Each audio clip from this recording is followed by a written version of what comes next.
Hello, hello, dear students.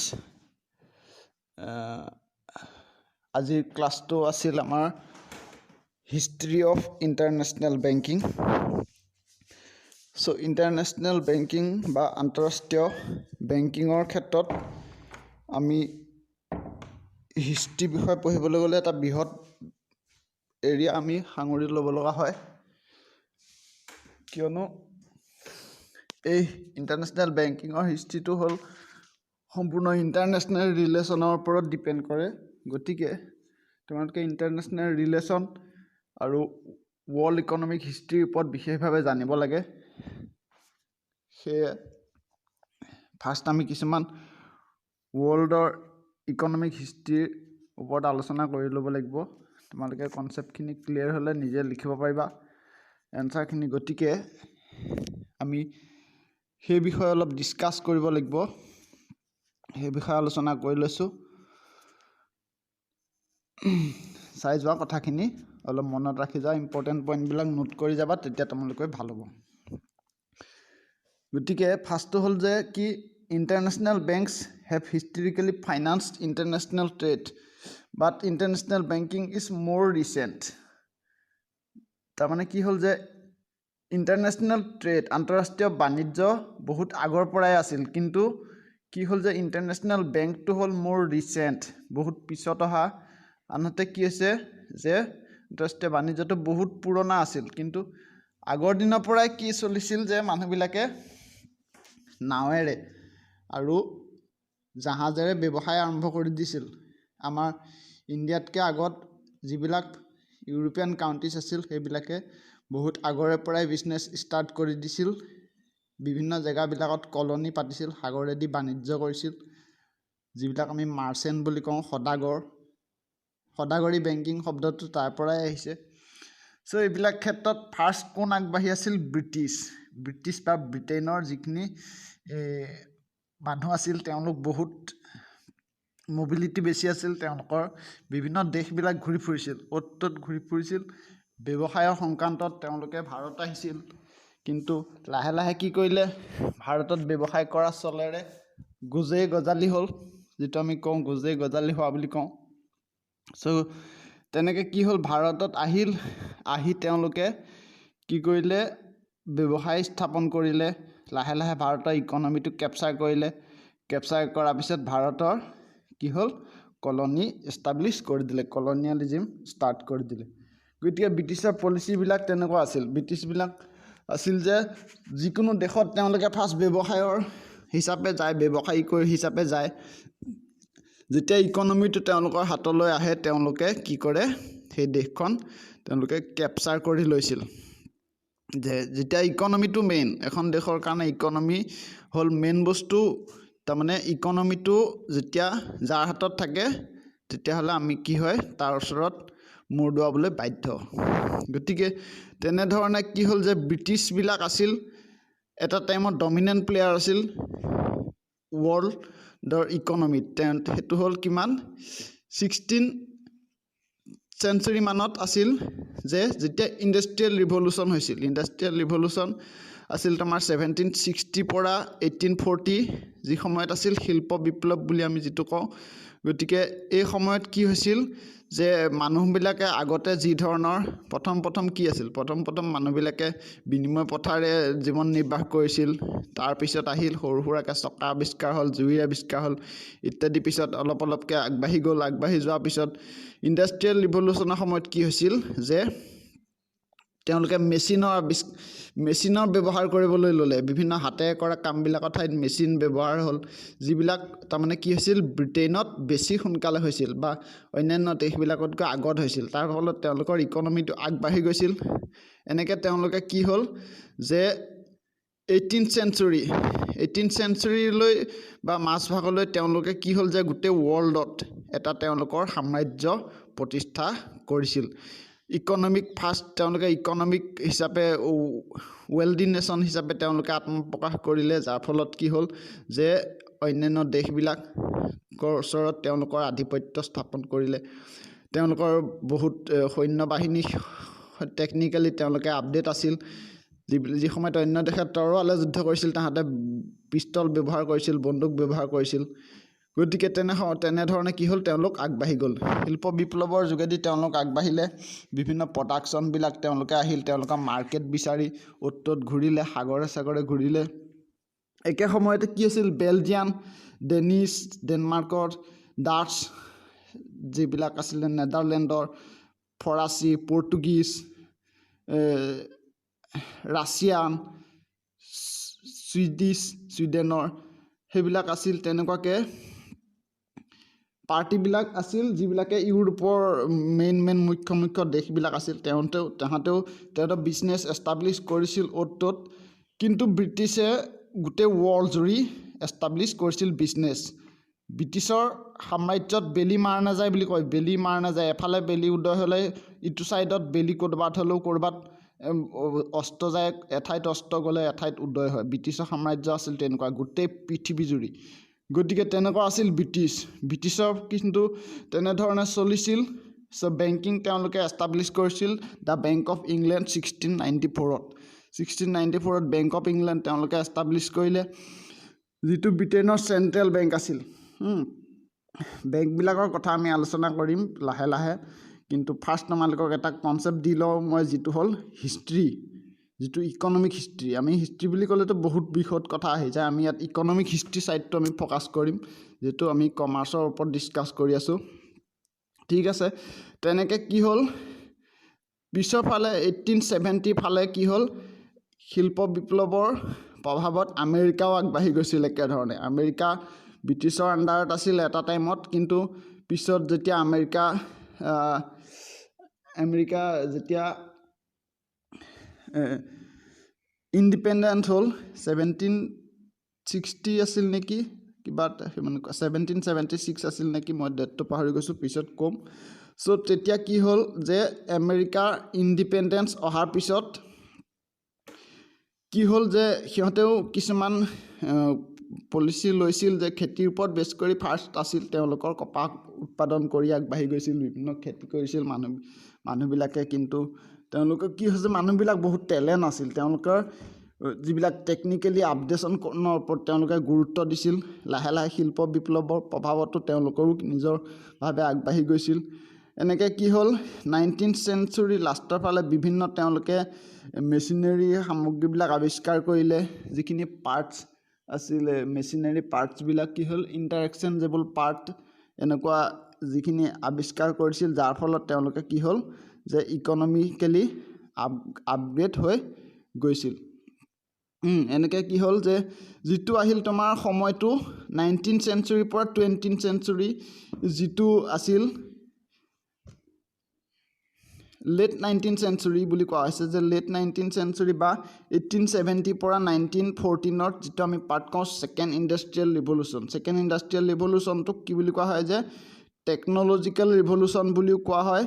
Technological ৰিভলিউশ্যনটো হ'ল যে শিল্প আৰু প্লাছ টেকন'লজি, যে প্ৰযুক্তিৰ এইটো যি হ'ল বিপ্লৱ। আগৰ শিল্প বিপ্লৱতকৈ ইয়াত নতুন কিছুমান টেকন'লজি আৱিষ্কাৰ কৰিছিল, যিবিলাক US-ত বেছিকৈ হৈছিল, আনহাতে জাৰ্মানীত হৈছিল। কিছুমান কোম্পানী এষ্টাব্লিছ হৈছিল ভাল উইথ তাৰমানে ব্ৰিলিয়েণ্ট আইডিয়াছ, কিছুমান ভাল আইডিয়াৰ ফলত তেওঁলোকে কি হৈছিল যে ৰেপিড ইণ্ডাষ্ট্ৰিয়েলাইজেশ্যন হৈছিল, দ্ৰুতগতিত ইণ্ডাষ্ট্ৰিয়েলাইজেশ্যন হৈছিল। US, জাৰ্মানী এনেকৈ এইবিলাক দেশত হৈছিল। তেওঁলোকে কি হ'ল যে আগবাঢ়ি গৈছিল আৰু কি হ'ল, তেওঁলোকে তাৰমানে লাহে লাহে পৃথিৱীৰ বিভিন্ন দেশলৈ বস্তুবিলাক তেওঁলোকে এক্সপৰ্ট কৰিবলৈ আৰম্ভ কৰিছিল। যিহেতু ইণ্ডাষ্ট্ৰিয়ে য'ত বেছি তাহাঁতে সাধাৰণতে আগবাঢ়ি যায়, এইটো আগৰ পৰা আমি দেখি আহিছোঁ। গতিকে তেনেধৰণে কি হৈছিল, আগবাঢ়ি যোৱাৰ পিছত আনহাতে কি হ'ল যে নতুন ইন'ভেটিভ টেকন'লজিবিলাক অলপ কমকৈ হোৱাৰ কাৰণে ব্ৰিটিছৰ কি হৈছিল, অলপ পিছ পৰি গৈছিল। তাৰমানে US-এ সাধাৰণতে অভাৰটেক কৰাৰ দৰে হৈছিল, যে ব্ৰিটিছৰ টেকন'লজিবিলাকতকৈ US-ৰ টেকন'লজিবিলাক কি হৈছিল, আগবাঢ়ি যোৱাৰ ফলত তেওঁলোকে কি হৈছিল, এটা ভাল ইণ্ডাষ্ট্ৰিয়েলাইজড এৰিয়া তেওঁলোকে গঠন কৰিছিল, জাৰ্মানী আৰু US-এ। এনেধৰণে তেওঁলোকে আগবাঢ়ি গ'ল যোৱাৰ ফলত আৰু এটা ৱৰ্ল্ডত তেওঁলোকৰ এটা ভাল এষ্টাব্লিছমেণ্ট কৰিবলৈ তেওঁলোকে পাৰিছিল টেকন'লজিকেল ডেভেলপমেণ্ট এনেধৰণে তেওঁলোকে কি কৰিছিল USA এষ্টাব্লিছ কৰিছিল তেওঁলোকৰ চেণ্ট্ৰেল বেংকটো হ'ল যিটোক আমি কওঁ ফেডাৰেল ৰিজাৰ্ভ ছিষ্টেম হ'ল যে তেওঁলোকৰ চেণ্ট্ৰেল বেংক এইটো ফেড বুলি কোৱা যায় FED ফেড যিটো তেওঁলোকে এষ্টাব্লিছ কৰিছিল December 23, 1913 just world war first আৰম্ভ হোৱাৰ আগে 1913 তেওঁলোকে ফেডাৰেল ৰিজাৰ্ভ ছিষ্টেম এষ্টাব্লিছ কৰিল তাৰপিছত কি হ'ল যে ফাৰ্ষ্ট ৱৰ্ল্ড ৱাৰ হৈ যোৱাৰ লগে লগে কি হ'ল 1914 পৰা 1918 ফাৰ্ষ্ট ৱৰ্ল্ড ৱাৰ চলিল এই সময়ছোৱাত কি হ'ল যে US ইউনাইটেড ষ্টেটছ আৰু কানাডা লগৰ যিখন কাউণ্টি USৰ কাষৰ তেহাঁতে কি কৰিলে এই যুদ্ধ সময়ত যথেষ্টখিনি লাভৱানৰ সন্মুখীন হ'ল কি ধৰণে লাভৱান সন্মুখীন হ'ল কিন্তু কানাডাতকৈ US বেছি লাভৱান হ'ল যে USA কেতিয়া জইন কৰিছিল এপ্ৰিল 6, 1917 যুদ্ধত জইন কৰিলে উইথ দ্য এলিছ পাৱাৰ তাৰমানে যিটো হ'ল এটা কয় এলিট নেশ্যন যিটো ব্ৰিটেইন ফ্ৰান্স ৰাছিয়া এনেকৈ এইকেইটা দেশ লৈ লগ হৈছিল আৰু অন্য ছাইড আছিল জাৰ্মানী এনেকৈ দেশকেইখন আছিল চ' এলিট নেশ্যনত তেওঁলোকে জইন কৰিছিল US যিটো জাৰ্মানীটো চেণ্ট্ৰেল পাৱাৰ বা নেক্সট ৱৰ্ল্ড ৱাৰত ইয়াক এক্সিছ পাৱাৰ বুলিও কোৱা হয় সেইটো আমি ডিছকাছ কৰিম ৱৰ্ল্ড ৱাৰ এটা ভিডিঅ' বনাই দিম মই তোমালোকক তেতিয়া তোমালোকে গম পাবা যে চ' ব্ৰিটেইন ফ্ৰান্স আৰু ৰাছিয়াৰ লগত তেওঁলোকে জইন কৰিছিল জইন কৰোঁতে কি হ'ল যে USA ফাৰ্ষ্ট যিটো এলিট পাৱাৰ আছিল তাহাঁতক ফাণ্ডিং কৰিছিল গ্ৰেট ব্ৰিটেইনে ফাণ্ডিং কৰিছিল চ' যেতিয়া USA জইন কৰিছিল USA বিভিন্ন ধৰণে ফাণ্ডিং কৰিলে টকা পইচা ধাৰ দিলে টকা নহয় একচুৱেলি তেতিয়া তেওঁলোকে বিভিন্ন সামগ্ৰী ইকনমিকেল হেল্প দিলে গোল্ড দিলে আৰু ডলাৰ দিলে তেনেকৈ কি কৰিলে তেওঁলোকে এলিট পাৱাৰটো ফাণ্ডিং কৰিলে ফাণ্ডিং কৰা তাৰ আগতেও যুদ্ধত জইন কৰাৰ আগতেও USA কি কৰিছিল বিভিন্ন ধৰণে ফাণ্ডবিলাক তেওঁলোকে দি আছিল যুদ্ধৰ সময়ত এইবিলাক দেশ কি আছিল যে প্ৰিপেয়াৰ্ড নাছিল কম সময় যুদ্ধ হ'ব বুলি ভাবিছিল ফাৰ্ষ্ট ৱৰ্ল্ড ৱাৰটো কম সময়ৰ যুদ্ধ হ'ব বুলি ভাবিছিল কিন্তু যুদ্ধখন দীঘলীয়া হৈ গৈ আছিল যুদ্ধখন যেতিয়া দীঘলীয়া হোৱাত তেওঁলোকৰ ফাণ্ডবিলাক শেষ হৈ গৈছিল তেনে সময়ত কি হ'ল USৰ এণ্ট্ৰি হোৱাৰ লগে লগে কি হ'ল যে তেওঁলোকে they played the role of the world creditor হিচাপে তেওঁলোকে ৰোলটো প্লে কৰিলে যুদ্ধ ক্ষেত্ৰত তাৰ আগতেও যুদ্ধত তেওঁলোকে ডাইৰেক্টলি জইন নকৰোঁতেও তেওঁলোকে বিভিন্ন ধৰণে ব্ৰিটেইনক সহায় কৰিছিল ফ্ৰান্সক সহায় কৰিছিল যে বিভিন্ন ধৰণে লোন দিছিল গুডছ বিভিন্ন সামগ্ৰীবিলাক যুদ্ধ সামগ্ৰী প্ৰদান কৰিছিল বা খোৱা বস্তু বা অন্যান্য আৰ্থিক সাহায্য তেওঁলোকে প্ৰদান কৰিছিল তেতিয়া তাৰপিছত কি হ'ল যে যুদ্ধৰ পিছত তেওঁলোকে যুদ্ধৰ সময়ত পিছৰ ফালে তেওঁলোকে মেইন ফাণ্ডিং পাৰ্টি হিচাপে তেওঁলোকে যুদ্ধত জইন হ'ল তাৰপিছত কি হ'ল যে এটা ছাইডেদি ইউৰোপিয়ান কাণ্ট্ৰিবিলাক ডেষ্ট্ৰইড হৈ গ'ল যে ডেষ্ট্ৰইড মানে কি আৰু যুদ্ধৰ পৰা কাৰ লাভ হয় যুদ্ধৰ পৰাতো তেনেকৈতো লাভ নহয় গতিকে কি হ'ল ইফালে জাৰ্মানী যুদ্ধত কলাপছ হৈ গ'ল যুদ্ধত হাৰাৰ পিছত কি হ'ল যে ব্ৰিটেইন ফ্ৰান্স ৰাছিয়া এইবিলাক দেশ কি হ'ল যে যুদ্ধত তেওঁলোকে যথেষ্টখিনি তেওঁলোকে লোকচানৰ সন্মুখীন হ'ল যুদ্ধটো তেওঁলোকে আমেৰিকা সহায়ত তেওঁলোকে কৰিছিল যি লাষ্টৰ ফালে ফলাফল তেওঁলোকৰ হাতলৈ আহিছিল জাৰ্মানী কি হ'ল যে এখন ট্ৰিটি হ'ল এখন বহুত বিতৰ্কিত ট্ৰিটি বা চুক্তি যিখন কোৱা হৈছে যে ট্ৰিটি অফ ভাৰ্চাই সন্ধি অনুসৰি কি হৈছিল যে জাৰ্মানীৰ যুদ্ধত ক্ষতিগ্ৰস্ত যিবিলাক ক্ষতিগ্ৰস্ত দেশ ইউৰোপিয়ান কাউণ্ট্ৰি বিশেষকৈ ফ্ৰান্স বা এলিট পাৰ্টি যিবিলাক দেশ তেওঁলোকক কি হ'ল যে ৰিপাৰেশ্যন দিবৰ কাৰণে মানে কি হৈছে যে যুদ্ধ ক্ষতিপূৰণ দিবৰ কাৰণে জাৰ্মানীক তেওঁলোকে বাধ্য কৰালে যে জাৰ্মানীয়ে যুদ্ধৰ বাবে ক্ষতিপূৰণ দিব লাগিব কি ধৰণে দিব লাগিব এতিয়া জাৰ্মানীটো অলৰেডি ডেষ্ট্ৰইড হৈ গৈছিল ফাৰ্ষ্ট ৱৰ্ল্ড ৱাৰ টাইমত যে বহুত টকা তেওঁলোকক প্ৰয়োজন হ'ল। টকা নহয়, আমি টকা ইণ্ডিয়ান মানুহ কাৰণে আমাৰ টকা শব্দটো আহি থাকে, যে বহুত আৰ্থিক সম্পদৰ প্ৰয়োজন হ'ল। গ'ল্ড বা অন্যান্য ধৰণে তেওঁলোকে কি হ'ল যে প্ৰয়োজন হ'ল। কিয় প্ৰয়োজন হ'ল? জাৰ্মানীৰ ওপৰত সকলো দোষ জাপি দিলে। বাকী কেইখন দেশে কি কৰিলে? জাৰ্মানীৰ ওপৰত সকলো দোষবিলাক জাপি দিলে। জাপি দিয়া কি হ'ল? যে জাৰ্মানীয়ে যুদ্ধৰ ক্ষতিপূৰণ তেওঁলোকক দিব লাগিব হেভি এমাউণ্টত। বাকীকেইখন কাউণ্ট্ৰিক, বিশেষকৈ ফ্ৰান্সক আৰু ব্ৰিটেইনক, এইবিলাক দেশক কি দিব লাগিব? যুদ্ধৰ ক্ষতিপূৰণ দিব লাগিব। তেতিয়া তাৰ মানে কি হ'ল? জাৰ্মানীয়ে তাৰ বাবে বহুত পৰিমাণৰ ধনৰ প্ৰয়োজন হ'ল। ধনৰ প্ৰয়োজন হোৱাৰ লগে লগে কি হ'ল? যে তেওঁলোকে ধাৰ কেনেকৈ ল'ব লগা হ'ল? আমেৰিকাৰ পৰা ধাৰ ল'ব লগা হ'ল। America already established as a world creditor, যিটো মই ক'লোঁ যে ৱৰ্ল্ড ক্ৰেডিটৰ হিচাপে আমেৰিকা এষ্টাব্লিছ হ'ল। তেওঁলোকে কি কৰিলে? আমেৰিকাৰ পৰা গ'ল্ড ধাৰলৈ আনিলে বা ডলাৰ ধাৰলৈ আনিলে। আনি কি কৰিলে? আকৌ কাক ধাৰ মাৰিলে? যে বাকীবিলাক দেশ, ধাৰ নহয় একচুৱেলি ক্ষতিপূৰণ, যিবিলাক ইউৰোপীয়ান অন্যান্য কাউণ্ট্ৰি আছিল, যে ফ্ৰান্স, ব্ৰিটেইন, এইবিলাকক কি কৰিলে? ধাৰ মাৰিবলৈ ল'লে। তাৰপিছত আকৌ সেই ধাৰটো ক'ত গ'ল? যে আমেৰিকাত গ'ল। এটা চাৰ্কুল হৈ পৰিল। আমেৰিকাৰ পৰা জাৰ্মানীয়ে ধাৰলৈ আনিল গ'ল্ড বা এইবিলাক বা অন্যান্য হেৰিবিলাক সম্পদ বিভিন্ন ধাৰ আনি ফ্ৰান্সক ক্ষতিপূৰণ দিলে। ফ্ৰান্সে আকৌ ফ্ৰান্স আৰু ব্ৰিটেইনে কাক দিলে? ধাৰ মাৰিলে। কাক? US-ক। এনেধৰণে এইটো চাইকেল চলি আল্টিমেটলি US-এ কি হ'ল? যে এটা চাৰ্কুল হিচাপে যিটো চলিছিল ধনৰ চাৰ্কুল, আল্টিমেটলি দুইটা ছাইডৰ পৰাই কাৰ লাভ হৈছিল? US-ৰ লাভ হৈছিল। US-এ দুইটা ছাইডৰ পৰাই প্ৰফিট হ'ল, যে তেওঁলোকেই ধাৰ দিব আৰু তেওঁলোকেই কি কৰিব? টকা নহয় কি যে সম্পদ আকৌ ঘূৰাই পাব। যেতিয়া এইটো চাৰ্কুল চলি আছিল, কিন্তু তাৰপিছত কি আহিল? গ্ৰেট ডিপ্ৰেশ্যন আহিল। গ্ৰেট ডিপ্ৰেশ্যনটো আহিল তোমাৰ 1929-ত।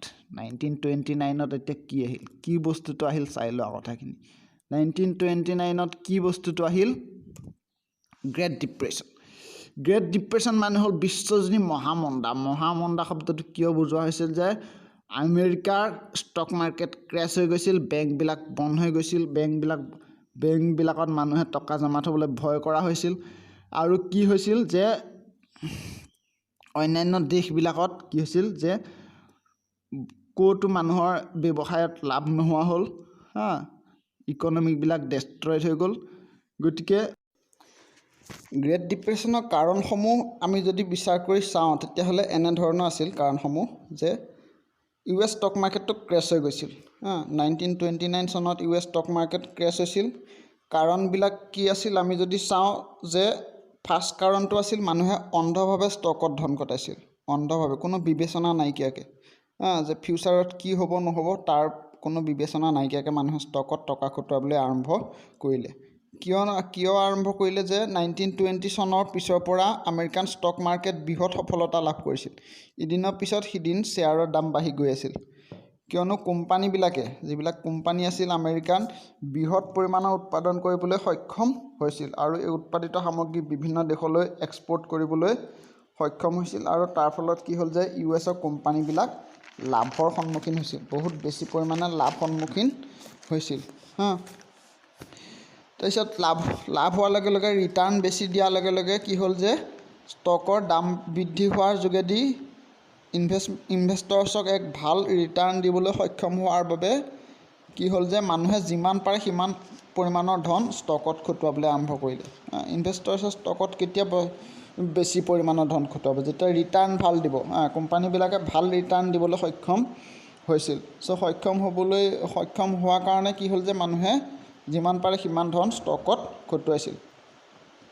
আনকি সাধাৰণ মানুহ, যিয়ে ষ্টক মাৰ্কেটৰ ওপৰত ন্যূনতম জ্ঞানো নাছিল, সাধাৰণ মানুহ যে ষ্টক মাৰ্কেটৰ ওপৰত ন্যূনতম জ্ঞানো নাই, তেনেকুৱা মানুহেও ষ্টকত বিনিয়োগ কৰি পইচা খটাই কি কৰিলে? সহজে ধন উপাৰ্জন কৰিবলৈ ধৰিলে।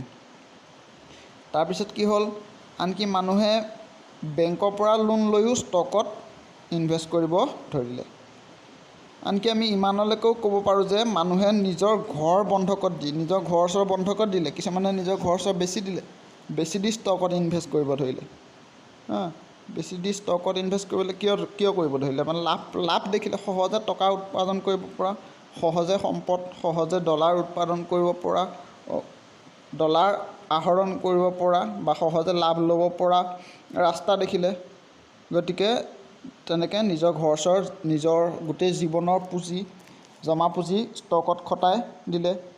তেনেকুৱাকৈ কি কৰিলে যে চাকৰিয়াল মানুহবিলাকেও নিজৰ জীৱনৰ যিমান পুঁজি আছিল আৰ্জিত গোটেই ষ্টকত খটুৱাই দিলে।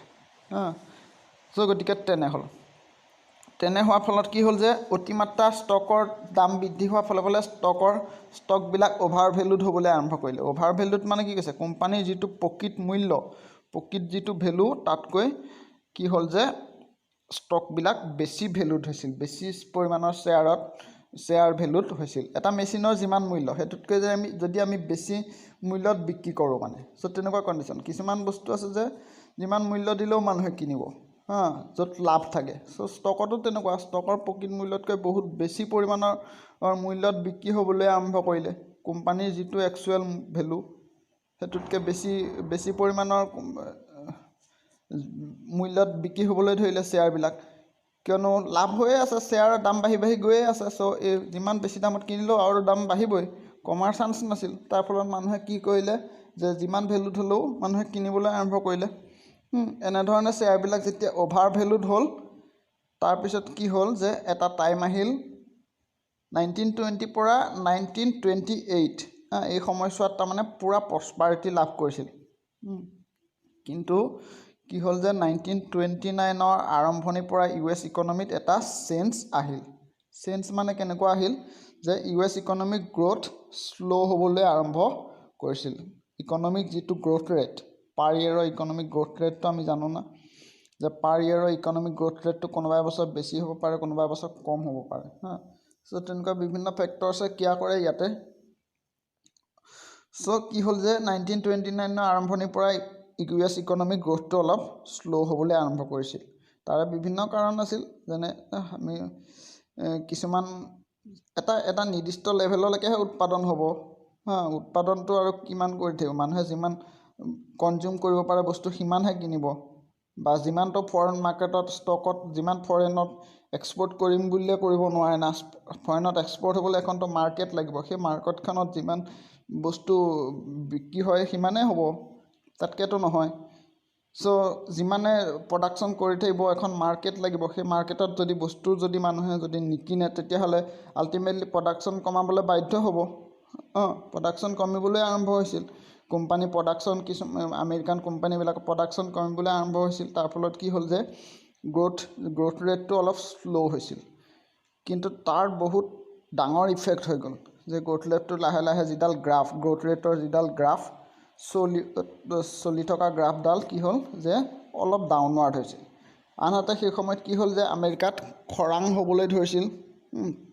এগ্ৰিকালচাৰেল প্ৰডাক্টবিলাক অলপ কমকৈ উৎপাদন হৈছিল সেইবাৰ, খেতি বাতি ভাল হোৱা নাছিল খৰাঙৰ বাবে। চ' আল্টিমেটলি কোম্পানীবিলাকৰ উৎপাদনত প্ৰভাৱ পেলাইছিল। গতিকে এইদৰে কোম্পানী উৎপাদনৰ গ্ৰাফডাল কম হ'বলৈ ধৰিছিল, ডাউনৱাৰ্ড হ'বলৈ ধৰিছিল। কিন্তু সেইবিলাকৰ প্ৰতি মানুহৰ ভ্ৰক্ষেপেই নাছিল। ইকনমিৰ বিষয়ে চিন্তা কৰা মানুহেতো তেতিয়া সময়ে নাই, দেখিছে ষ্টকৰ দাম বাঢ়ি আছে, পূৰা পইচা ইনভেষ্ট কৰি আছে।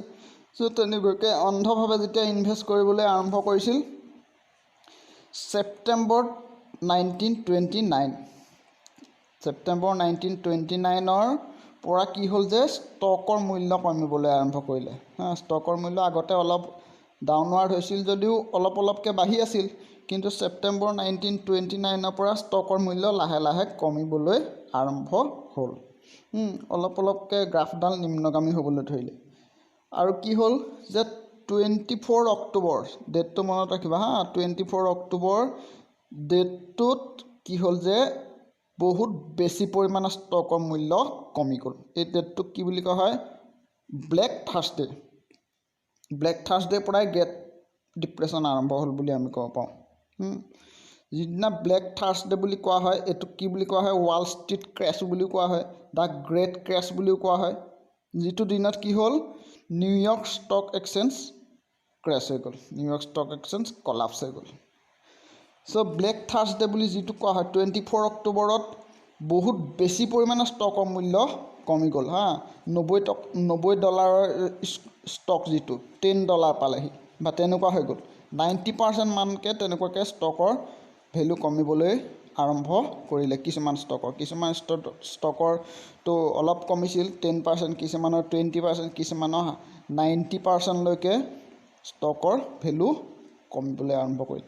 চ' ষ্টক মাৰ্কেটখন কেনেকুৱা হয় যে যেতিয়া এটা হাৱা আৰম্ভ হৈ যায় যে ষ্টকৰ ভেলু কমিব, তেতিয়া সেই হাৱাটোৱে ডমিনছ ইফেক্ট হিচাপে কাম কৰে। ডমিনছ ইফেক্ট মানে যেনে তাচপাত খহা দিয়ে। তাচপাত খহা এইটো এটা চাইকেল ষ্টেণ্ডত যেনেকুৱা চাইকেল এখন পৰিলে সিখনৰ পিছত সিখন, সিখনৰ পিছত সিখন, সিখনৰ পিছত সিখন চাইকেল পৰি যায় হা। লাইনকৈ থৈ দিয়ে চাইকেল ষ্টেণ্ডত তোমালোকে দেখিছা। য'ত এখন চাইকেল যদি পৰি যায় হ'ল আৰু সিখন চাইকেল পালা, সিখন চাইকেল পালা, সিখন চাইকেল পালা। চ' ষ্টকৰ যেতিয়া ভেলু কমিবলৈ আৰম্ভ কৰিছিল লাহে লাহে 24ত হায়েষ্ট কমিলে।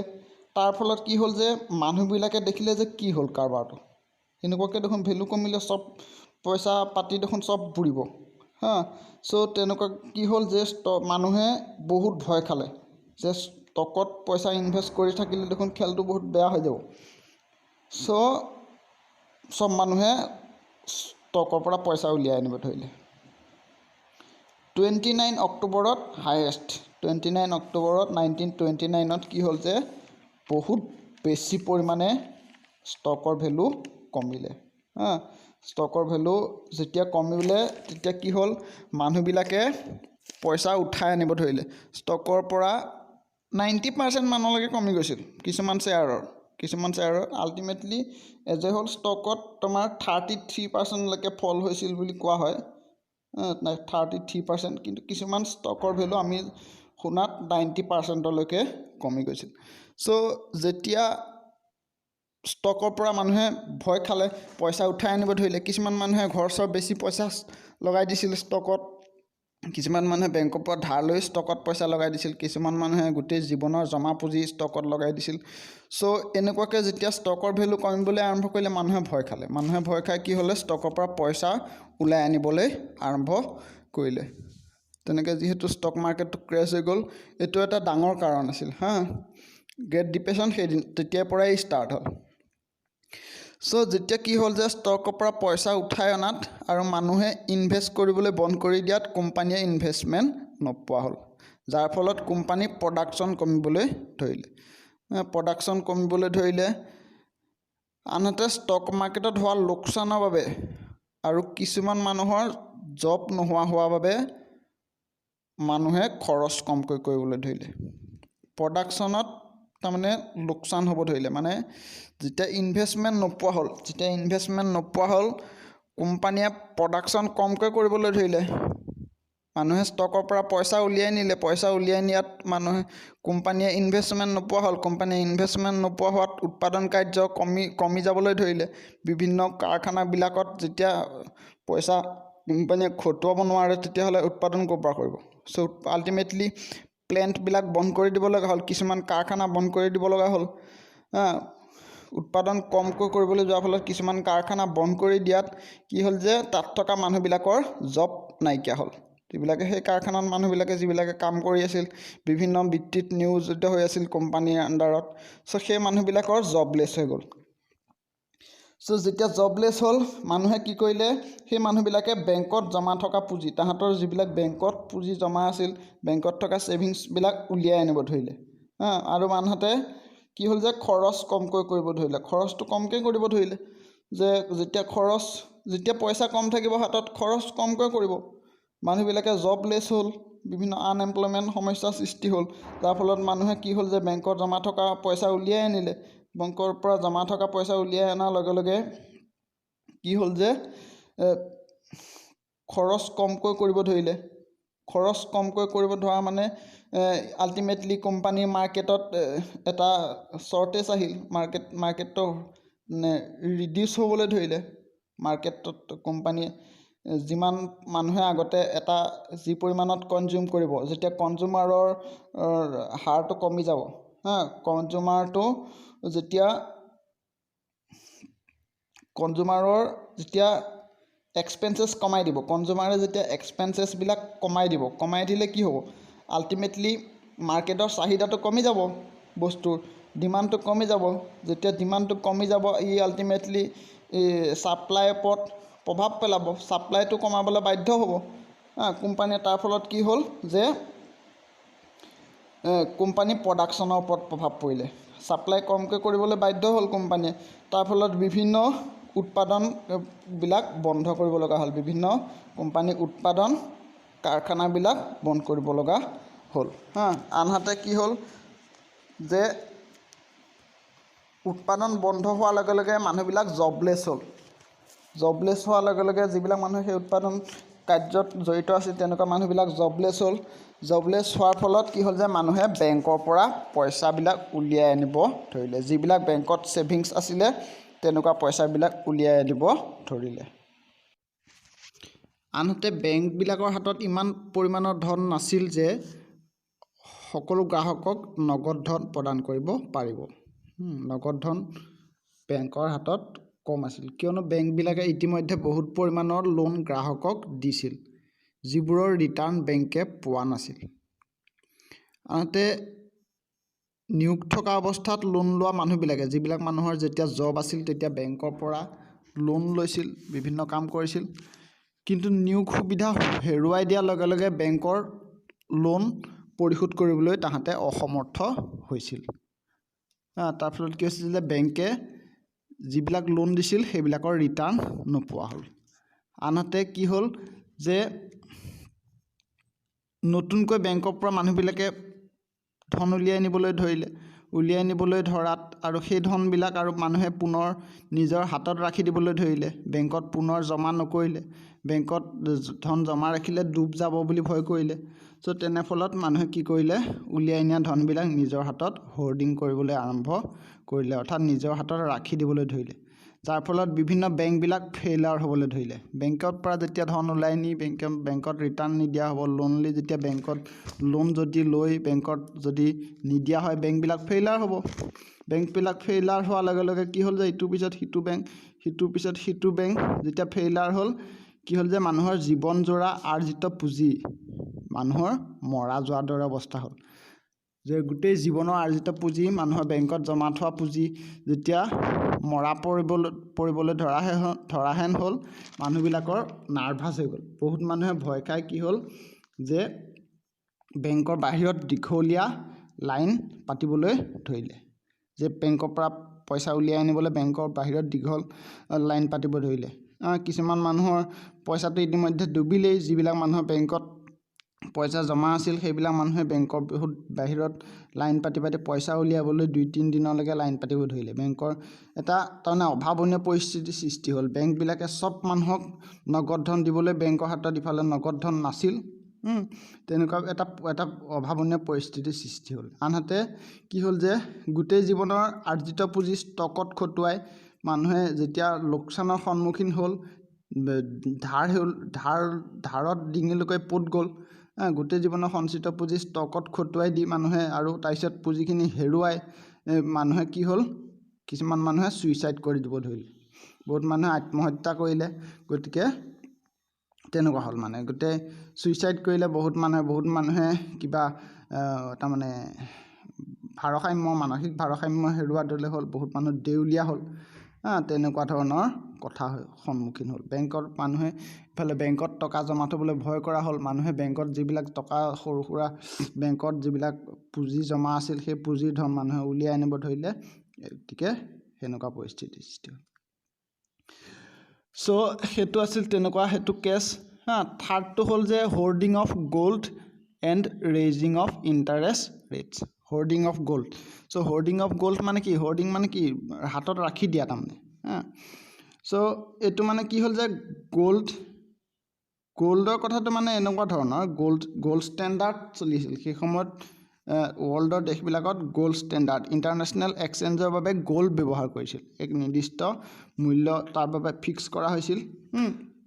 সো ইণ্টাৰনেশ্যনেল এক্সচেঞ্জৰ বাবে গোল্ড ব্যৱহাৰ কৰিছিল গোল্ড ষ্টেণ্ডাৰ্ডৰ বিষয়ে মই নেক্সট ভিডিঅ'ত ক'ম তোমালোকক ভালকৈ বুজি ল'বা কথাটো বৰ ইম্পৰ্টেণ্ট কথা সো গোল্ডৰ কথাটো আছিল এনে ধৰণৰ যে in its role of world creditors US experienced an enormous inflow of gold after the war. যেতিয়া first world ৱাৰত USA world creditor হিচাপে ভূমিকা পালন কৰিছিল সো তাৰপিছত কি হৈছিল যে বিভিন্ন দেশৰ পৰা USৰ হাতত সোণবিলাক আহিব ধৰিছিল বিভিন্ন দেশবিলাকে ধাৰ মাৰিছিল সেইটোতো মই কৈছোঁৱে আগতে সো সোণ পুৰা জমা হ'ল বিভিন্ন বস্তুবিলাক এক্সপৰ্ট কৰিলে মানুহে USৰ কোম্পানীবিলাকে তাৰ ফলত সেই সময়ত প্ৰস্পাৰাছ অৱস্থা পাইছিলতো আমেৰিকাই ফাৰ্ষ্ট ৱৰ্ল্ড ৱাৰৰ পিছত US ইকনমি পুৰা প্ৰস্পাৰাছ অৱস্থা পাইছিল বহুত সমৃদ্ধি অৱস্থা পাইছিল সো বিভিন্ন দেশৰ পৰা সোণবিলাক আহিব ধৰিলে কেনেকৈ আহিব ধৰিছিলে মই সেইটো কৈছোঁৱে সো ফাৰ্ষ্ট ৱৰ্ল্ড ৱাৰৰ পিছত ৱৰ্ল্ড ক্ৰেডিটৰ হিচাপে ফ্ৰান্স ব্ৰিটেইন আদি দেশৰ পৰা যথেষ্ট পৰিমাণৰ গোল্ড ঋণৰ পৰিশোধ হিচাপে USA লাভ কৰিছিল জাৰ্মানীৰ পৰা যিবিলাক ৰিপাৰেশ্যনছ পাইছিল যুদ্ধৰ ক্ষতিপূৰণ ফ্ৰান্স আৰু ব্ৰিটেইনে সো সেইবিলাক ধন যুদ্ধৰ ক্ষতিপূৰণৰ পৰা পোৱা ধনবিলাক ৰিপাৰেশ্যনৰ পৰা পোৱা ধনবিলাক আমেৰিকাৰ ওচৰত ধাৰ মৰাত তেহেঁতে ব্যৱহাৰ কৰিছিল যিবিলাক ধাৰ তেওঁলোকে আমেৰিকাৰ পৰা যুদ্ধৰ সময়ত লৈছিল সো সেই ধৰণৰ ধন আমেৰিকাৰ হাতলৈ বৃহৎ পৰিমাণে আহিছিল সোণ আহিছিল যাৰ ফলত কি হ'ল যে আমেৰিকাত যথেষ্ট পৰিমাণে সোণ আৰু ধন জমা হৈছিল গোল্ড হাতত জমা হৈছিল আমেৰিকাৰ হাতত আৰু যথেষ্ট পৰিমাণে নগদ ধন জমা হৈছিল সো সেইফালেদি যদি চাব যাওঁ আমি গোল্ড ষ্টেণ্ডাৰ্ডৰ যিটো ডক্ট্ৰাইন গোল্ড ষ্টেণ্ডাৰ্ডৰ যিটো নীতি সেই নীতিৰ পৰা চাব গ'লে যেতিয়া USৰ হাতত গোল্ড পৰিমাণ বাঢ়ি গৈছিল সেইফালৰ পৰা USত ইনফ্লেশ্যন হ'ব লগা আছিল আৰু যিবিলাক দেশে আমেৰিকালৈ গোল্ড পঠাই আছিল তাৰমানে যিবিলাক দেশে গোল্ড লছ কৰি আছিল those countries which are losing gold so these countries should have deflation সেই কাউণ্ট্ৰিবিলাকত ডিফ্লেশ্যন হ'ব লগা আছিল আনহাতে আমেৰিকাই লগাতাৰ যেতিয়া গোল্ড হাতলৈ আহি আছিল সো আমেৰিকাত ইনফ্লেশ্যন হ'ব লগা আছিল যিটো গোল্ড ষ্টেণ্ডাৰ্ডৰ নীতিমতে সো ইনফ্লেশ্যন আগন্তুক সম্ভাৱনীয় ইনফ্লেশ্যনৰ প্ৰতি লক্ষ্য ৰাখি ৰ'বা তাৰ আগতে ইনফ্লেশ্যন আৰু ডিফ্লেশ্যনটো কাক কয় মই সেইটো এবাৰ কৈ লওঁ যে ইনফ্লেশ্যন মানে হ'ল যে মুদ্ৰাৰ পৰিমাণ বাঢ়ি যোৱা কথাটো চাই ল'বা মুদ্ৰাৰ পৰিমাণ বাঢ়ি যোৱা মাৰ্কেটত মুদ্ৰাৰ পৰিমাণ বাঢ়ি যোৱা আৰু মূল্য কমি যোৱা ভেলু কমি যোৱা তাৰমানে মুদ্ৰাৰ কোৱান্টিটিছ মাৰ্কেটত বাঢ়ি যোৱা কিন্তু মুদ্ৰাৰ যিটো ভেলু সেইটো কমি যোৱা তেনেকুৱা অৱস্থাটো কোৱা হৈছে ইনফ্লেশ্যন আনহাতে মাৰ্কেটত যেতিয়া মুদ্ৰাৰ পৰিমাণ কমি যোৱা আৰু মুদ্ৰাৰ মূল্যৰ পৰিমাণ বাঢ়ি যোৱা সেইটো কোৱা হৈছে ডিফ্লেশ্যন অৱস্থা কথাটো ভালকৈ মন দি চাবা ইনফ্লেশ্যন ডিফ্লেশ্যনৰ ওপৰত কিবা ভিডিঅ' লাগে যদি মই কৈ দিম সো এইটো জানা বুলি ধৰি লৈছোঁ তোমালোকে সো ইনফ্লেশ্যন মানে হ'ল যে মুদ্ৰাৰ পৰিমাণ বাঢ়ি যোৱা আৰু মুদ্ৰাৰ মূল্য কমি যোৱা আনহাতে ডিফ্লেশ্যন মানে হৈছে মুদ্ৰাৰ পৰিমাণ কমি যোৱা কোৱান্টিটি কমি যোৱা আৰু মূল্য বাঢ়ি যোৱা বা ভেলু বাঢ়ি যোৱা তেনেকুৱা অৱস্থাক ডিফ্লেশ্যন বোলে যেতিয়া আমেৰিকাত যথেষ্ট পৰিমাণে মুদ্ৰাৰ পৰিমাণ বাঢ়ি গৈছিল সোণৰ পৰিমাণ বাঢ়ি গৈছিল বা ডলাৰৰ পৰিমাণ যেতিয়া মাৰ্কেটত বাঢ়ি গৈছিল আমেৰিকাত ইনফ্লেশ্যন হোৱাৰ চান্স আছিল বিভিন্ন দেশৰ পৰা ধন সোণ আহিছিল আমেৰিকালৈ হাতলৈ সো মাৰ্কেটত ইনফ্লেশ্যন হোৱাৰ চান্স আছিল সো আগন্তুক ইনফ্লেশ্যনৰ প্ৰতি লক্ষ্য ৰাখি কি কৰিলে যে আমেৰিকাই যিহেতু ডলাৰৰ ভেলু কমি যাব বুলি ধাৰণা কৰিলে সো ডলাৰৰ ভেলু কমি যোৱা বুলি ধাৰণা কৰাৰ কাৰণে কিছুমান মিজাৰ্ছ হাতত ল'লে সো যিটো গোল্ড ষ্টেণ্ডাৰ্ডৰ নীতি অনুসৰি USত হ'বলগীয়া ইনফ্লেশ্যন আছিল সেই ইনফ্লেশ্যন প্ৰতিৰোধ কৰিবলৈ ফেড ছিষ্টেমে কি কৰিলে মানে ফেডাৰেল ৰিজাৰ্ভ বেংকে মুদ্ৰাৰ মূল্য অটুট ৰাখিবলৈ ভাবিছিল তাৰমানে মুদ্ৰাৰ মূল্য কমি যোৱাৰ ইনফ্লেশ্যন হ'লে মুদ্ৰাৰ মূল্য কমি যায় মই কৈছোঁৱে যে মুদ্ৰাৰ মূল্য অটুট ৰাখিবলৈ কমি নোযোৱাকৈ ৰাখিবলৈ কি কৰিলে গোল্ডবিলাক হোৰ্ডিং কৰিবলৈ আৰম্ভ কৰি দিলে কিয়নো ফেড ছিষ্টেমে কোনো কাৰণত ইয়াৰ কাৰেঞ্চিৰ ঘৰুৱা মূল্যৰ অৱনমন কৰিবলৈ বিচৰা নাছিল। মুদ্ৰাৰ মূল্য কমি যোৱাটো বিচৰা নাছিল। তাৰ ফলত কি কৰিলে, গ'ল্ডবিলাক হোৰ্ডিং কৰিবলৈ আৰম্ভ কৰিলে। যেতিয়া যাৰ ফলত গ'ল্ডৰ হোৰ্ডিঙৰ যোগেদি অৰ্থাৎ জমা কৰি ৰাখি দিয়াৰ যোগেদি ইনফ্লেশ্যন USA প্ৰতিৰোধ কৰিবলৈ পাৰিলে। ইনফ্লেশ্যন প্ৰতিৰোধ কৰিবলৈ লোৱা মিজাৰটো সক্ষম হ'ল। আনহাতে কি হ'ল কি, ইয়াৰ ফলত অন্যান্য যিবিলাক গ'ল্ড লজিং কাউণ্ট্ৰি, যিবিলাক দেশে গ'ল্ড লছ কৰি আছিল, সেই দেশবিলাকত ডিফ্লেশ্যনৰ অৱস্থা সৃষ্টি হ'ল। সেই দেশবিলাকত মুদ্ৰাৰ পৰিমাণ কমি গৈছিল আৰু মূল্য বাঢ়ি গৈছিল। চ' তেনে দেশবিলাক ডিফ্লেশ্যনৰ সন্মুখীন হ'ল। আনহাতে কি হৈছিল যে আমেৰিকাত যেতিয়া অতিমাত্ৰা গ'ল্ড হোৰ্ডিং কৰিবলৈ আৰম্ভ কৰিলে, অতিমাত্ৰা গ'ল্ড হোৰ্ডিঙৰ যোগেদি আমেৰিকায়ো ডিফ্লেশ্যনৰ ফালে গতি কৰিবলৈ ধৰিলে। কিয়নো যে গ'ল্ড হোৰ্ডিং কৰাৰ ফলত গ'ল্ডৰ মূল্য বৃদ্ধি পালে। গ'ল্ডটো চেণ্ট্ৰেল বেংকত ৰাখি দিছিল, মানে ফেডাৰেল ৰিজাৰ্ভ বেংকত মাৰ্কেটৰ পৰা গ'ল্ডটো ৰাখি দিবলৈ ধৰিলে, বিভিন্ন দেশৰ পৰা অহা গ'ল্ডবিলাক। চ' যেতিয়া গ'ল্ডটো বেছিকৈ হাতত ৰাখি দিব ধৰিলে, চ' গ'ল্ডৰ মূল্য বৃদ্ধি পালে, মাৰ্কেটত গ'ল্ডৰ মূল্য বৃদ্ধি পালে। যেতিয়া গ'ল্ডৰ মূল্য বৃদ্ধি পালে, মানুহে কি কৰিলে, ডলাৰ এক্সচেঞ্জ কৰি গ'ল্ডলৈ কনভাৰ্ট কৰিবলৈ ধৰিলে। মানুহবিলাকে হাতত থকা ডলাৰ এক্সচেঞ্জ কৰি গ'ল্ডলৈ কনভাৰ্ট কৰিব ধৰিলে। কিয়নো মানুহবিলাকে বেংকবিলাকৰ ওপৰত ভৰসা হেৰুৱাই পেলাইছিল। বেংকত ধন জমা থ'বলৈ বেংকবিলাকৰ ফেইলাৰ হোৱা দেখিছিল। তাৰ ফলত কি হ'ল যে বেংকবিলাকৰ ধন জমা থ'বলৈ মানুহে ভয় কৰিছিল। আনহাতে মুদ্ৰাৰ মূল্য কোনো ভৰসা নাইকিয়াৰ দৰে হৈছিল। ইনফ্লেশ্যন ডিফ্লেশ্যন হ'ব নে, মুদ্ৰাৰ মূল্য বাঢ়িবই নে কমিবই নে, ডলাৰৰ ভেলু কাৰেঞ্চিৰ ভেলু কমিবই নে বাঢ়িবই নে, একো মানুহৰ আওভাও নোপোৱা হৈছিল। তাৰ ফলত কি হ'ল যে কাৰেঞ্চিটো গ'ল্ডলৈ কনভাৰ্ট কৰি হাতত জমা ৰাখি দিবলৈ ধৰিলে, মানুহবিলাকে হাতত জমা ৰাখি দিবলৈ ধৰিলে। এইদৰে চেণ্ট্ৰেল বেংক অৰ্থাৎ ফেড ৰিজাৰ্ভ বেংকে গ'ল্ড জমা ৰাখি দিয়াত মানুহবিলাকেও আৰু চেণ্ট্ৰেল বেংকে যেতিয়া নিজৰ হাতত গ'ল্ড জমা ৰাখি দিলে, তাৰ উপৰিও মানুহবিলাকেও যেতিয়া গ'ল্ডবিলাক নিজৰ হাতত ৰাখিব ধৰিলে, কাৰেঞ্চি ডলাৰ এক্সচেঞ্জ কৰি গ'ল্ড ৰাখি দিবলৈ ধৰিলে। তাৰ ফলত কি হ'ল যে মাৰ্কেটত চাৰ্কুলেটেড গ'ল্ডৰ পৰিমাণ কমি গ'ল। যেতিয়া মানুহবিলাকে যিবিলাক হাতত নগদ ধন আছিল, বেংকৰ পৰাও ওলাই লৈ গৈছিল, নিজৰ হাতত ৰাখি দিছিল। তাৰ ফলত কি হ'ল যে গ'ল্ডৰ ভেলু ইনক্ৰিজ হ'ল। যেতিয়া গ'ল্ডৰ ভেলু ইনক্ৰিজ হ'ল, মানুহবিলাকে ডলাৰ এক্সচেঞ্জ কৰি গ'ল্ড হাতত ৰাখি দিবলৈ ধৰিলে। তাৰ ফলত কি হ'ল, আমেৰিকান ইকনমিটো ডিফ্লেশ্যনৰ ফালে গতি কৰিলে।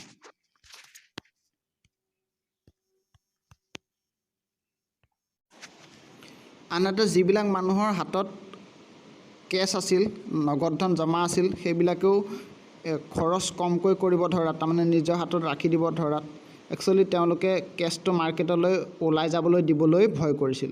বেংকবিলাকৰ ওপৰতো বেংকৰ হাত জমা থ'বলৈতো ভয় কৰিছিলেই।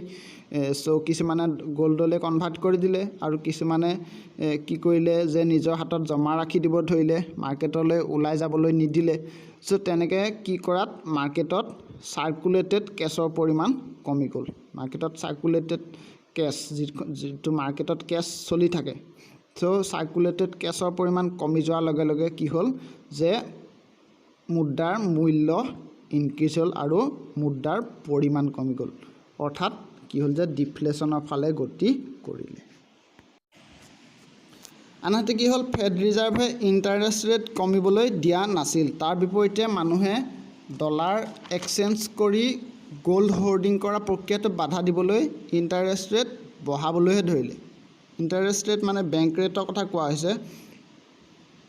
অৰ্থাৎ যে বেংক ৰেটটো কাক কয়, যে চেণ্ট্ৰেল বেংকে কমাৰ্চিয়েল বেংকবিলাকক যি পৰিমাণৰ সুদৰ হাৰত লোন দিয়ে, সেইটো কোৱা হৈছে বেংক ৰেট। আৰু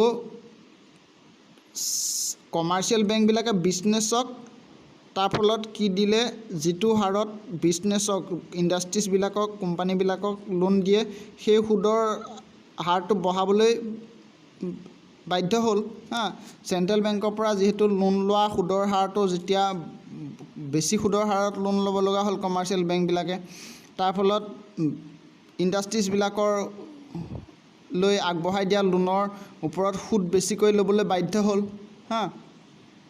তাৰ ফলত কি হ'ল যে ইণ্টাৰেষ্ট ৰেট বৃদ্ধি কৰাৰ ফলত বিজনেছ চলোৱাৰ খৰচটো বেছি হ'বলৈ ধৰিলে অৰ্থাৎ ব্যৱসায়ত খটোৱা ধনৰ ওপৰত সুদৰ হাৰ বেছি হ'বলৈ ধৰিলে মানে কি হ'ল কথাটো এনেকুৱা যে চেণ্ট্ৰেল বেংকে কমাৰ্চিয়েল বেংকবিলাকক আগবঢ়োৱা লোনৰ ওপৰত ইণ্টাৰেষ্ট ৰেট বৃদ্ধি কৰাৰ ফলত কমাৰ্চিয়েল বেংকে কোম্পানীক আগবঢ়োৱা লোনৰ ওপৰত ইণ্টাৰেষ্ট বৃদ্ধি কৰিবলৈ বাধ্য হ'ল তাৰ ফলত অতিমাত্ৰা সুদৰ বোজা বহন কৰি কি হ'ল যে ব্যৱসায়বিলাকে লোকচানৰ সন্মুখীন হ'ব লগা হ'ল বহুত কোম্পানী দেউলীয়াৰ সন্মুখীন হ'ল তাৰমানে বেছি পৰিমাণে সুদৰ হাৰত লোন লৈ উৎপাদন কৰিব লগা হোৱাৰ বাবে ঋণৰ বোজা বাঢ়িল আনহাতে ইফালে ঋণৰ বোজা বাঢ়িল আনফালে মানুহবিলাকেও খৰচ কমকৈ কৰিবলৈ ধৰিলে উৎপাদিত সামগ্ৰী বিক্ৰী নোহোৱাৰ দৰে হ'ল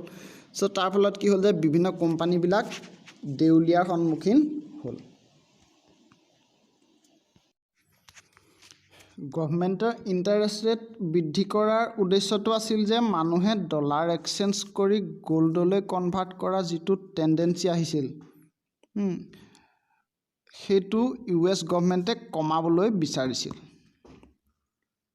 কিয়নো ই USৰ চেণ্ট্ৰেল বেংকৰ গ'ল্ড ৰিজাৰ্ভৰ ওপৰত ডাইৰেক্ট ইম্পেক্ট কৰিছিল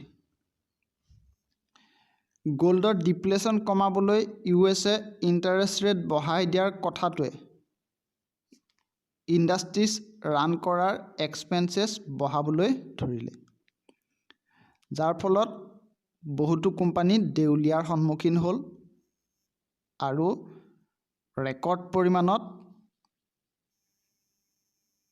আনএমপ্লয়মেণ্ট বৃদ্ধি পাবলৈ ধৰিলে বহুত কোম্পানী বেংক্ৰাপ্ট হৈ গ'ল আৰু বহুত বেছি পৰিমাণৰ আনএমপ্লয়মেণ্ট হ'বলৈ ধৰিলে USএ ভাবিছিল যে বেংক ৰেট বৃদ্ধি কৰি দিলে মানুহে বেংকত জমা ৰখা ধনৰ ওপৰত সুদ বেছিকৈ পাব যাৰ বাবে মানুহে হাতত ৰাখি দিয়া গ'ল্ডবিলাক ডলাৰলৈ কনভাৰ্ট কৰিব বিচাৰিব আৰু সুদৰ আশাত নগদ ধন বেংকত জমা ৰাখিব বিচাৰিব আৰু চেণ্ট্ৰেল বেংকৰ গ'ল্ড ৰিজাৰ্ভৰ ওপৰত যিটো হেম্পাৰ হৈ আছিল সেই হেম্পাৰৰ পৰিমাণ কমিব ডলাৰৰ পৰা গ'ল্ডলৈ কনভাৰ্ট কৰাৰ যিটো টেণ্ডেঞ্চি চলি আছিল সি আল্টিমেটলি US চেণ্ট্ৰেল বেংকৰ ফেড ৰিজাৰ্ভৰ গ'ল্ড ৰিজাৰ্ভৰ ওপৰত ডাইৰেক্ট ইম্পেক্ট কৰি আছিল গ'ল্ড ৰিজাৰ্ভ ডিপ্লেট কৰি আছিল so' to reduce the depletion of the gold reserve USএ সেইটো মিজাৰ্ছ হাতত লৈছিল অৰ্থাৎ ইণ্টাৰেষ্ট ৰেটটো বৃদ্ধি কৰি দিছিল US গভৰ্ণমেণ্টে সেইটো ভাবিছিল কিন্তু সেইটো নহ'ল কিয় নহ'ল যে ই বিজনেছবিলাক ৰানিং কষ্টটো বঢ়াই দিলে বিজনেছে বেংকৰ পৰা লোৱা লোনৰ ওপৰত সুদ বেছিকৈ দিব লগা হোৱাত বিজনেছবিলাক অতিৰিক্ত ঋণৰ বোজা ল'ব লগা হোৱাত বিজনেছবিলাক বেংক্ৰাপ্ট হ'ল দেউলীয়া সন্মুখীন হ'ল তাৰ ফলত কি হ'ল যে বিজনেছবিলাক বহুত বিজনেছ বন্ধ কৰিব লগা হ'ল বিভিন্ন কোম্পানীজবিলাক বন্ধ কৰিব লগা হ'ল মুঠতে কি হ'ল যে সব ধৰণৰ মিজাৰ্ছ যিমানবিলাক মিজাৰ্ছ USএ হাতত লৈছিল সব ফেইলাৰ হ'ল এই ফেইলাৰ হোৱাৰ মূল কাৰণ আছিল এইটোৱে যে তেওঁলোকে কোনো কাৰণত ডলাৰৰ ভেলুটো কমিবলৈ দিয়া নাছিল ইনফ্লেশ্যন কণ্ট্ৰল কৰিবলৈ যাওঁতে ডিফ্লেশ্যন হ'ল আৰু ডিফ্লেশ্যনটো তেওঁলোকে কিন্তু ডলাৰৰ মূল্য যিটো বাঢ়িছিল চ' সেইটো তেওঁলোকে কোনো কাৰণত কমিবলৈ দিবলৈ ৰাজি নাছিল যাৰ ফলত এনেকুৱা অৱস্থা হ'ল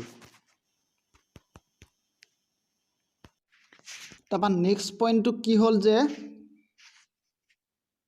স্মুথ-হলি টেৰিফ এক্ট 1930 স্মুথ-হলি টেৰিফ এক্ট 1930 এইটো এটা ইম্পৰ্টেণ্ট টপিক তোমালোকে এইটো বিষয়ে জানিবলৈ চেষ্টা কৰিবা বহুত শিকিব লগা কথা আছে সো এইটো কিয় লোৱা হৈছিল যে বিজনেছসমূহৰ লগাতাৰ ফেইলাৰ তাৰমানে ধাৰাবাহিকভাৱে ফেইলাৰ হৈ থকাৰ প্ৰতি লক্ষ্য ৰাখি US গভৰ্ণমেণ্টে এখন নতুন এক্ট আনিলে নতুন আইন আনিলে যিখনক কোৱা হয় যে স্মুথ-হলি টেৰিফ এক্ট টেৰিফ মানে যে শুল্ক কৰ যিখনৰ যোগেদি গভৰ্ণমেণ্টে কি কৰিলে আমেৰিকান কোম্পানীবিলাকক আৰু ইয়াৰ ফাৰ্মাৰ্ছবিলাকক খেতিয়কবিলাকক প্ৰটেক্ট কৰিব বিচাৰিছিল কিদৰে প্ৰটেক্ট কৰিব বিচাৰিছিল যে অন্য দেশৰ পৰা অহা দ্ৰব্যৰ ওপৰত এটা হাই ইম্পৰ্ট ডিউটি তেওঁলোকে লগাই দিছিল হাই ইম্পৰ্ট ডিউটি লগাই দিছিল শুল্ক লগাই দিছিল অৰ্থাৎ টেক্স লগাই দিছিল অৰ্থাৎ তেওঁলোকে কি কৰিব বিচাৰিছিল যে ইম্পৰ্টৰ পৰিমাণ কমাব বিচাৰিছিল অন্য দেশৰ পৰা অহা দ্ৰব্যৰ ইম্পৰ্ট আমেৰিকালৈ হোৱা ইম্পৰ্টৰ পৰিমাণ কমাব বিচাৰিছিল আনহাতে নিজ দেশৰ উৎপাদিত সামগ্ৰী দেশৰ ভিতৰত হাইয়েষ্ট টু হাইয়েষ্ট তেওঁলোকে বিক্ৰী কৰিব বিচাৰিছিল আৰু এক্সপৰ্ট কৰিবলৈও বিচাৰিছিল তাৰমানে যিটো নিজৰ দেশৰ যিবিলাক উৎপাদিত সামগ্ৰী নিজৰ দেশৰ কোম্পানীবিলাকৰ উৎপাদিত সামগ্ৰী যেতিয়া নিজ দেশত হাইয়েষ্ট পৰিমাণত বিক্ৰী হ'ব ইম্পৰ্টৰ পৰিমাণ কমি যাব তেতিয়া কি হ'ব কোম্পানীবিলাকে নিজ দেশৰ কোম্পানীবিলাকে কি হ'ব যে প্ৰসপাৰিটি লাভ কৰিব বস্তু সামগ্ৰী বিক্ৰী হোৱাৰ লগে লগে উৎপাদন বেছিকৈ কৰিবলৈ ল'ব উৎপাদন বেছিকৈ কৰিলে সামগ্ৰী যদি বেছিকৈ বিক্ৰী হয় তেতিয়া কি হ'ব যে বিজনেছৰ লাভ হ'ব টাৰ্ণঅভাৰ বেছি হ'ব টাৰ্ণঅভাৰ বেছি হ'লে লাভ হ'ব সো সেনেকৈ ভাবিছিল কিন্তু যিটো ইম্পৰ্ট ডিউটি তেওঁলোকে বঢ়াই দিলে আৰু এক্সপৰ্টো কৰিব বিচাৰিছিল কিন্তু ই ফলপ্ৰসূ নহ'ল ইম্পৰ্ট ডিউটি বঢ়াই দিয়াৰ ফলত অন্য দেশবিলাকে যিবিলাকে ইউএছলৈ এক্সপৰ্ট কৰে সো সেইবিলাক দেশে কিন্তু কথাটো ভাল নাপালে আৰু তেওঁলোকে কি কৰিলে ইয়াক এক ৰিটেলিয়েট হিচাপে ল'লে মানে প্ৰতিশোধ বা জেদ হিচাপে ল'লে আৰু সিহঁতেও মানে অন্য দেশবিলাকেও যিবিলাকে ইউএছলৈ আগতে ইম্পৰ্ট কৰি আছিল সিহঁতেও ইম্পৰ্ট ডিউটি বঢ়াই দিলে তাৰমানে তাহাঁতেও নিজ দেশত ইম্পৰ্ট ডিউটিটো বঢ়াই দিলে অৰ্থাৎ ইউএছৰ পৰা তেওঁলোকে যিখিনি ইউএছৰ পৰা সেইবিলাক দেশলৈ যিবিলাক বস্তু এক্সপৰ্ট কৰা হয় সেই বস্তুবিলাকৰ ওপৰতো তাহাঁতে ইম্পৰ্ট ডিউটিটো বঢ়াই দিলে যাৰ ফলত কি হ'ল যে বৈদেশিক বাণিজ্য প্ৰক্ৰিয়াটো গোটেই প্ৰক্ৰিয়াটোৱে আল্টিমেটলি কেইবা বছৰলৈ ষ্টপ হৈ পৰিল এনেধৰণে তাৰমানে যিটো ইণ্টাৰনেশ্যনেল বিজনেছ সেই বিজনেছটো কেইবা বছৰলৈ ষ্টপ হৈ পৰিল মানে এক প্ৰকাৰ স্থবিৰতা আহি পৰিল আল্টিমেটলি কি হ'ল যে ই কণ্ডিশ্যনটো বেয়াহে কৰিলে গতিকে এনেকুৱাবিলাক কাৰণ আছিল যাৰ ফলত কি হ'ল যে গ্ৰেট ডিপ্ৰেশ্যনটো হৈছিল ফাৰ্ষ্ট তোমালোকৰ 1929ৰ যিটো ষ্টক মাৰ্কেট ক্ৰেছ তেতিয়াৰ পৰাই গ্ৰেট ডিপ্ৰেশ্যন ষ্টাৰ্ট হোৱা বুলি ক'ব পাৰি বেছিকৈ আৰম্ভ হৈছিল প্ৰথম পিছত তেনেকুৱা বিভিন্ন পলিচিবিলাক যিবিলাক গভৰ্ণমেণ্টে লৈছিল সেইবিলাক ফেইল হৈছিল যাৰ ফলত এনেকুৱা হৈছিল বহুত মানুহে ছুইচাইড কৰিব লগা অৱস্থা হৈছিল ই বিশ্বজোৰা মহামন্দা ৰূপ লৈছিল যিটো ডিপ্ৰেশ্যন সেইটো ইখন দেশৰ ওপৰত যেতিয়া সিখন দেশৰ ইকনমি নিৰ্ভৰশীল যিহেতু ইণ্টাৰনেশ্যনেল বিজনেছবিলাক ইণ্টাৰনেশ্যনেল বেংকবিলাক ইখন দেশৰ ওপৰত সিখন দেশৰ ইকনমিটো ডিপেণ্ড কৰে ইম্পৰ্ট এক্সপৰ্টটো ডিপেণ্ড কৰে গতিকে ই বিশ্বজুৰি মহামন্দাৰ ৰূপ ল'লে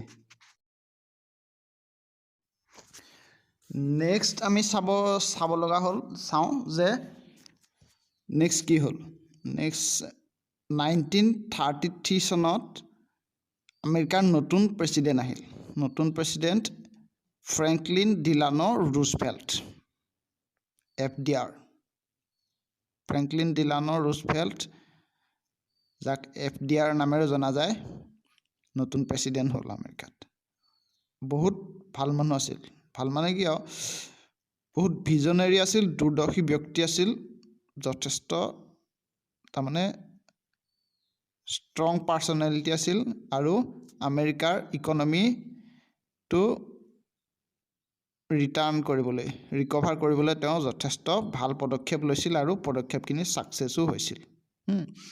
সেই বিষয়ে মই নেক্সট ভিডিঅ'ত ডিছকাছ কৰিম। নিউ ডিল পলিচি আনিছিল, এনেকৈ কিবা কিবি বেংকৰ ইঞ্চুৰেঞ্চ আনিছিল বেংকৰ ডিপজিটৰ ওপৰত, এনেকুৱা সেইবিলাক কৰিছিল, বহুত ছাকচেছো হ'ল। আমেৰিকাৰ ইকনমি ৰিকভাৰ কৰিবলৈ সক্ষম হৈছিল 1933 চনত। তেওঁ 1933 পৰা 1945লৈকে তেওঁ আমেৰিকাৰ ৰাষ্ট্ৰপতি হৈ আছিল। আৰু আনহাতে কি হ'ল, আনহাতে একে সময়তে জাৰ্মানীৰ নতুন চেঞ্চেলৰ আহিল এডাল্ফ হিটলাৰ 1933ত আমেৰিকাত নতুন ৰাষ্ট্ৰপতি হ'ল FDR।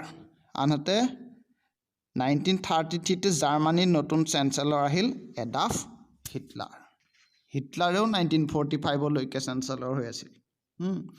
দুইটা একে সমসাময়িক দুইজন ব্যক্তি। চ' নতুন চেঞ্চেলৰ আহিল এডাল্ফ হিটলাৰ। জাৰ্মানীৰ চেঞ্চেলৰ কোন আহিল? নেক্সট আহিল এডাল্ফ হিটলাৰ। অলৰেডি জাৰ্মানীয়ে কি হৈছিল যে যিখিনি ক্ষতিপূৰণ দি জাৰ্মানী ভাগৰি পৰিছিল। জাৰ্মানী ক্ষতিপূৰণ দি ভাগৰি পৰিছিল। কিমান ধাৰ লৈ ক্ষতিপূৰণ দিব। আৰু তাৰ ফলত কি হ'ল যে হিটলাৰে কি কৰিছিল যে জাৰ্মানখিনিক এটা তাৰমানে সাহস দিবলৈ চেষ্টা কৰিছিল। হিটলাৰে কৈছিল যে আমি পুনৰ জাৰ্মানী আগৰ হেৰিয়ালৈ আনিম, আগৰ যিটো জাৰ্মানীৰ সৌৰ্য বীৰ্য সেইটোলৈ আমি পুনৰ ঘূৰাই আনিম। তাৰমানে কি কৈছিল যে আল্টিমেটলি তাৰ উদ্দেশ্য আছিল যে ভাৰ্চাই সন্ধিটো ব্ৰেক কৰাৰ ধান্দা আছিল। আৰু কি আছিল যে ছেকেণ্ড এখন ৱৰ্ল্ড ৱাৰ কৰাৰ যোগেদি আমেৰিকাৰ আধিপত্যৰ পৰা মুক্তি পাবলৈ বিচাৰিছিল, বা USA আধিপত্যৰ পৰা মুক্তি পাব বিচাৰিছিল। আনহাতে ইউৰোপীয়ান অন্যান্য কাউণ্ট্ৰিবিলাকৰ যিবিলাক যুদ্ধ ক্ষতিপূৰণ দি থকা প্ৰক্ৰিয়াটো সেইটোৰ পৰা তেওঁলোকে মুক্তি পাব বিচাৰিছিল। আৰু জাৰ্মানীৰ এটা ভাল সাম্ৰাজ্য তেওঁলোকে এষ্টাব্লিছ কৰিবলৈ বিচাৰিছিল। এইটো হ'ল এডল্ফ হিটলাৰৰ পলিচি। চ' এডল্ফ হিটলাৰে তেনেকৈ কি কৰিলে যে সপোন দেখুৱালে জাৰ্মানীবিলাক। তেওঁ নতুনকৈ আৰ্মি তেওঁ গঠন কৰিলে। আৰ্মি গঠন কৰি কি হ'ল যে আৰ্মি গঠন কৰাৰ যোগেদি সৈন্যবিলাক একত্ৰিত কৰিলে আৰু ভিতৰি কি কৰি দিলে, ছেকেণ্ড ৱৰ্ল্ড ৱাৰৰ কাৰণে প্ৰিপেয়াৰ কৰি দিলে। তাৰপিছত কি হ'ল যে এনেকৈ ধৰণে কি হ'ল যে সেইটোলৈ আমি গৈ আছোঁ। চ' নেক্সট কি হ'ল যে আমেৰিকাৰ প্ৰেছিডেণ্ট আহিল ফ্ৰেংকলিন ডি ৰুজভেল্ট আহিল আমেৰিকাৰ প্ৰেছিডেণ্ট। ৰুজভেল্টে কি হ'ল যে সংশোধন কৰিবলৈ বিচাৰিলে আগৰ পৰিস্থিতিবিলাক, যিকোনো ডিপ্ৰেশ্যনৰ পৰা সংশোধন কৰিব বিচাৰিছিল। সংশোধন কৰি এটা আমেৰিকাৰ যিখিনি আছিল সেইখিনি তেওঁলোকে কি কৰিব বিচাৰিলে যে সংশোধনৰ যোগেদি আগবাঢ়িব বিচাৰিলে। আনহাতে কি হ'ল যে বিভিন্ন পলিচিবিলাক আনিলে, যেনেকৈ নিউ ডিল পলিচি আনিলে ইচ্ছা কৰি। আৰু কি হ'ল যে ডলাৰ যিহেতু ডিফ্লেশ্যন হৈ গ'ল, ডলাৰৰ মূল্যটো বাঢ়ি গৈছিল। ডলাৰৰ বাঢ়ি যোৱাৰ লগে লগে ডলাৰৰ কি কৰিলে যে ডিভেলুৱেশ্যন কৰিলে। ডলাৰৰ ভেলুটো ডিভেলুৱেশ্যন কৰিলে, কমাবলৈ বিচাৰিলে। বিভিন্ন হাতত লৈ বিভিন্ন বিভিন্ন মেজাৰ্ছবিলাক হাতত লৈ ডিভেলুট কৰিব বিচাৰিলে। টেকনিকবিলাক আছে না আমাৰ ইকনমিক্সৰ, সেইকেইটা ক্লাছত পাবা। কেনেকৈ কাৰেঞ্চিৰ ভেলু ইনক্ৰিজ কৰিব বিচৰা হয়, কেনেকৈ কাৰেঞ্চিৰ ভেলু ডিক্ৰিজ কৰিব বিচৰা হয়, বিভিন্ন মেজাৰ্ছবিলাক চেণ্ট্ৰেল বেংকে লয়।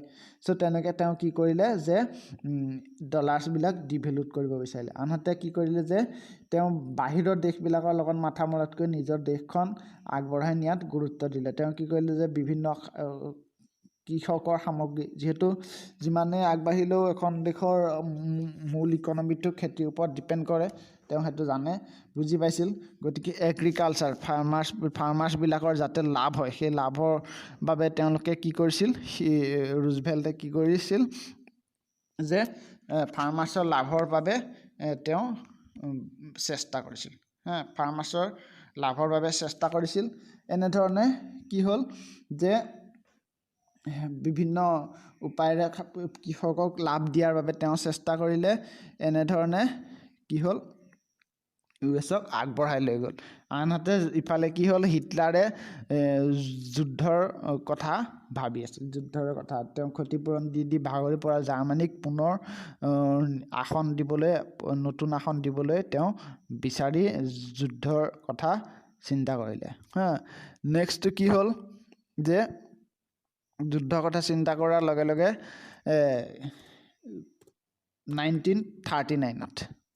1939ত যে যুদ্ধ ষ্টাৰ্ট হৈ গ'ল যুদ্ধত হ'ল ছেকেণ্ড ৱৰ্ল্ড ৱাৰ হ'ল ছেকেণ্ড ৱৰ্ল্ড ৱাৰত কি হ'ল যে জাৰ্মানী কলাপ্স হৈ গ'ল জাৰ্মানী যুদ্ধত হাৰি গ'ল যুদ্ধত হাৰি যোৱাৰ লগে লগে কি হ'ল যে আনহাতে জাৰ্মানীৰ লগত থকা পাৰ্টি জাপান আছিল জাপানো যুদ্ধত হাৰি গ'ল জাৰ্মানীটো হিটলাৰে ছুইচাইডে কৰি দিলে হিটলাৰটো প্ৰথম জিকি আছিল বহুত কেইবাখনো যুদ্ধত তেওঁলোকে জিকিছিল ৰাছিয়াত গৈ হিটলাৰে মুখ ঠেকেচা খালে ইফালে এলিট পাৱাৰে হিটলাৰক চেপি আনিলে জাৰ্মানীয়ে যিখন কাউণ্ট্ৰি ইনভেড কৰিছিল আক্ৰমণ কৰিছিল বা ডেষ্ট্ৰয়ড কৰিছিল সেইকেইখন কাউণ্ট্ৰিৰ পৰা জাৰ্মানীক উৎখাত কৰিলে আনি লাষ্টত কি হ'ল হিটলাৰে ছুইচাইড কৰি দিলে আৰু জাৰ্মানীয়ে ছাৰেণ্ডাৰ কৰি দিলে জাৰ্মানীয়ে ছাৰেণ্ডাৰ কৰাৰ পিছত আনহাতে কি হ'ল যে জাপানত বোম পেলাই দিলে জাপানত হিৰোশ্বিমা আৰু নাগাচাকিত বোম পেলোৱাৰ ইউএছএৰ উদ্দেশ্য নাছিল কিন্তু জাপানৰ লগত ফাইট কৰি থাকোঁতে আৰু 2 বছৰ লাগিব সেইটো আমেৰিকাই ভালকৈ অনুমান কৰিছিল যাৰ ফলত কি হ'ল যে আৰু জাপানৰ লগত ফাইট কৰোঁতে নিজৰো বহুত সৈন্য তেওঁলোকৰ হানি হ'ব সেইটো আমেৰিকাই আগতীয়াকৈ অনুমান কৰিছিল এইধৰণে অনুমান কৰি কি হ'ল যে তাতকৈ বাবে ইমিডিয়েট চলিউশ্যন হিচাপে তাতে দুটা কি কৰিলে যে হিৰোশ্বিমা আৰু নাগাচাকিত 2টা বোম পেলাই দিলে টকিঅ'ত বোম পেলোৱা নাই টকিঅ' অলৰেডি সৰু সুৰা বোমেদি ডেষ্ট্ৰয়ড হৈছিলেই হিৰোশ্বিমা আৰু নাগাচাকি হ'ল জাৰ্মানীৰ মেইন ইণ্ডাষ্ট্ৰিয়েল প্লেচ আছিল হিৰোশ্বিমা আৰু নাগাচাকিত জাপানৰ তাত বোম পেলাই দিলে আল্টিমেটলি জাপানে ছাৰেণ্ডাৰ কৰি দিলে জাপানে ছাৰেণ্ডাৰ কৰি দিয়াৰ লগে লগে কি হ'ল যে যুদ্ধখন জিকাৰ লগে লগে কি হ'ল যে ইফালে যুদ্ধৰ পিছত আমেৰিকা বা এলিট পাৱাৰে ৱৰ্ল্ডৰ লাইনলৈ আহি গ'ল তাৰমানে লিডাৰশ্বিপৰ লাইনত আহি গ'ল কিন্তু এলিট পাৱাৰ হ'লেও আমেৰিকাই তাতে লিডাৰশ্বিপত লৈছিল আমেৰিকা কিয় লিডাৰশ্বিপ আছিল যে আমেৰিকাই আগৰ কথাখিনি মই কৈছোঁৱে যে ইণ্টাৰনেশ্যনেল ক্ৰেডিটৰ হিচাপে তেওঁলোকে ৰোল লৈছিল বা এলিট পাৱাৰক তেওঁলোকে লিডাৰশ্বিপ কৰি যুদ্ধত জিকিছিল এইখিনিতে আমি এটা কথা চাব লাগিব যে বাকী ইউৰোপিয়ান কাউণ্ট্ৰিবিলাকৰ দৰে তাৰমানে গ্ৰেট ব্ৰিটেইন ফ্ৰান্স বা অন্যান্য ৰাছিয়াও আছিল ৰাছিয়া আধা ইউৰোপ আধা এছিয়াত পৰে কিন্তু এলিট পাৱাৰত যোগদান কৰিছিল ফাৰ্ষ্ট কিন্তু ৰাছিয়া এক্সিছ পাৱাৰত আছিল এক্সিছ পাৱাৰত আছিল ছেকেণ্ড ৱৰ্ল্ড ৱাৰত পিছত যেতিয়া জাৰ্মানীয়ে ৰাছিয়া ইনভেড কৰি দিলে তেতিয়া ৰাছিয়াই এলিট পাৱাৰলৈ গুচি আহিছিল বা তাৰমানে জাৰ্মানীৰ বিৰুদ্ধে যুদ্ধ ঘোষণা কৰিছিল আল্টিমেটলি এলিট পাৱাৰত যোগদান কৰিছিল যিয়ে নহওক সেইটো মই ক'ম দৰকাৰ হ'লে পিছৰ ফালে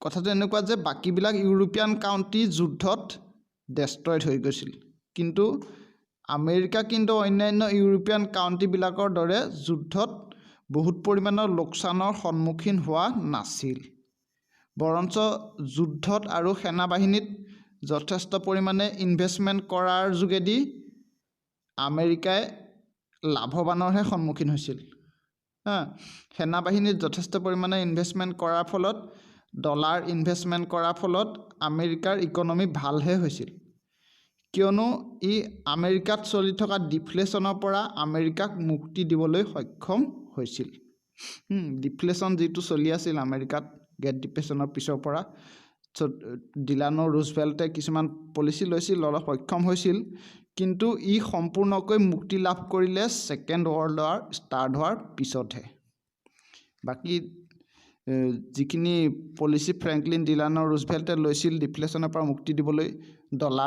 ডলাৰ ডিভেলুট কৰিছিল আৰু কি কৰিছিল যে বেংকৰ ওপৰত ইঞ্চুৰেঞ্চৰ ব্যৱস্থা কৰিছিল নিউ ডিল পলিচি আনিছিল ইতিমধ্যে তেনেকুৱা ধৰণৰ বিভিন্ন পলিচিবিলাকৰ যোগেদি কি কৰিছিল যে ফ্ৰেংকলিন ডিলানো ৰুজভেল্টে যথেষ্ট পৰিমাণে গ্ৰেট ডিপ্ৰেশ্যনৰ পৰা আমেৰিকাক মুক্তি দিবলৈ সক্ষম হৈছিল নিউ ডিল পলিচিৰ বিষয়ে মই তোমালোকক এটা ভিডিঅ'ত ডিছকাছ কৰিম সেইটো ইয়াতে মই অনা নাই কথাটো টপিক আনিব বিচৰা নাই চ' সেইটো এখন ইম্পৰ্টেণ্ট পলিচি আছিল ফ্ৰেংকলিন ডি ৰুজভেল্টৰ সেইখন পলিচিৰ ওপৰত মই ডিছকাছ কৰিম চ' নেক্সট সেইটো কি হ'ল যে যেতিয়া ৱৰ্ল্ড ৱাৰ ষ্টাৰ্ট হৈছিল আমেৰিকাই সৈন্য বাহিনীত বৃহৎ পৰিমাণে টকা ইনভেষ্ট কৰিছিল আৰু এই ইনভেষ্ট কৰাৰ ফলত ইনডাইৰেক্টলি আমেৰিকাত লাভ হৈছিল কিয়নো সৈন্য বাহিনীত যথেষ্ট পৰিমাণে ধন খৰচ কৰাৰ যোগেদি মাৰ্কেটলৈ যথেষ্ট পৰিমাণে কাৰেঞ্চি ওলাই আহিছিল আৰু ইয়ে ইউএছৰ মাৰ্কেটত এক উজ্জীৱিত ৰূপ প্ৰদান কৰিছিল ডলাৰ অভাৰভেলুড হৈ থকা অৱস্থাৰ পৰা ডিভেলুৱেশ্যন হৈছিল আৰু মূল্যৰ সুস্থিৰতা বজাৰলৈ ঘূৰি আহিছিল কোম্পানীবিলাকেও যুদ্ধৰ প্ৰয়োজনীয়তা বিবেচনা কৰি বিভিন্ন দ্ৰব্য উৎপাদন কৰি বিক্ৰী কৰিবলৈ সক্ষম হৈছিল যুদ্ধততো বিভিন্ন দ্ৰব্য প্ৰয়োজন হ'ব ৰসদ পাতিকে ইত্যাদি ধৰি বিভিন্ন সা সামগ্ৰী খোৱা সামগ্ৰী প্ৰয়োজন হ'ব যুদ্ধত বা অন্য দেশলৈও ৰপ্তানি কৰিব আমেৰিকাই সেই ফালৰ পৰা কি হ'ল যে বিভিন্ন দ্ৰব্য উৎপাদন কৰি কোম্পানীবিলাকে লাভ ল'বলৈ সক্ষম হৈছিল বিক্ৰী কৰিবলৈ সক্ষম হৈছিল নিজৰ দেশৰ লগতে অন্য দেশলৈও বিক্ৰী কৰিবলৈ সক্ষম হৈছিল আৰু অন্য হাতেদি কি হৈছে এলিড নেশ্যনৰ দেশসমূহলৈ দ্ৰব্য ৰপ্তানি কৰা আৰ্থিক সাহায্য প্ৰদান কৰা যুদ্ধৰ লাগতিয়াল ৰসদ পাতি অস্ত্ৰ শস্ত্ৰ যোগান ধৰাৰ যোগেদি আমেৰিকাইতো যুদ্ধ হ'লেই অস্ত্ৰ মাথা মাৰি অস্ত্ৰ কাক বিক্ৰী কৰিব নোৱাৰোঁ ভাৰত পাকিস্তানৰ যুদ্ধ টাইমতো আমেৰিকাই অস্ত্ৰ কাক দিব পাৰি কাক দিব নোৱাৰি সেইবিলাকৰ চিন্তা কৰে চ' অস্ত্ৰ শস্ত্ৰ বিক্ৰী কৰাৰ যোগেদি ৰসদ পাতি যোগান ধৰাৰ যোগেদি আমেৰিকাই কি কৰিলে এলিট পাৱাৰৰ দেশসমূহৰ ওপৰত নিজৰ আধিপত্য ল'বলৈ সক্ষম হ'ল বা লিডাৰশ্বিপত আহিবলৈ সক্ষম হ'ল তাৰমানে ৱৰ্ল্ড ক্ৰেডিটৰৰ ৰূপ তেওঁলোকে ল'লে বিভিন্ন ফালৰ পৰা গ'ল্ড যোগান ধৰিছিল ধন পইচা যোগান ধৰিছিল অস্ত্ৰ শস্ত্ৰ লাগতিয়াল সা সামগ্ৰী যোগান ধৰিছিল নিজেও যুদ্ধত যোগদান কৰিছিল এনেকৈ এলিট পাৱাৰৰ নেশ্যন মানে ৱেষ্টাৰ্ণ ইউৰোপীয়ান নেশ্যন কেইখনৰ ওপৰত আমেৰিকাই আধিপত্য স্থাপন কৰিবলৈ সক্ষম হ'ল লিডাৰশ্বিপ ল'বলৈ সক্ষম হ'ল ইনডাইৰেক্টলি যুদ্ধত জিকাৰ পিছত গতিকে যুদ্ধততো জিকিলেই চ' জাৰ্মানীৰ লগত যুদ্ধ হ'ল যুদ্ধ হৈ যুদ্ধত জিকিলে আল্টিমেটলি বা ইনডাইৰেক্টলি কি হ'ল যে ৱৰ্ল্ডৰ ইকনমি আমেৰিকাই আধিপত্য বিস্তাৰ কৰিবলৈ সক্ষম হ'ল চ' তেনেকৈ যুদ্ধ শেষ হোৱাৰ আগে আগে 1944ত আমেৰিকাই এলিড নেশ্যন কেইখনৰ লগত লগ খাই এখন কনফাৰেঞ্চ পাতিলে এই কনফাৰেঞ্চখন কি পাতিলে সেইটো চাই লোৱা যে কনফাৰেঞ্চখনক আমি কি বুলি জানো যে ব্ৰেটন উডছ কনফাৰেঞ্চ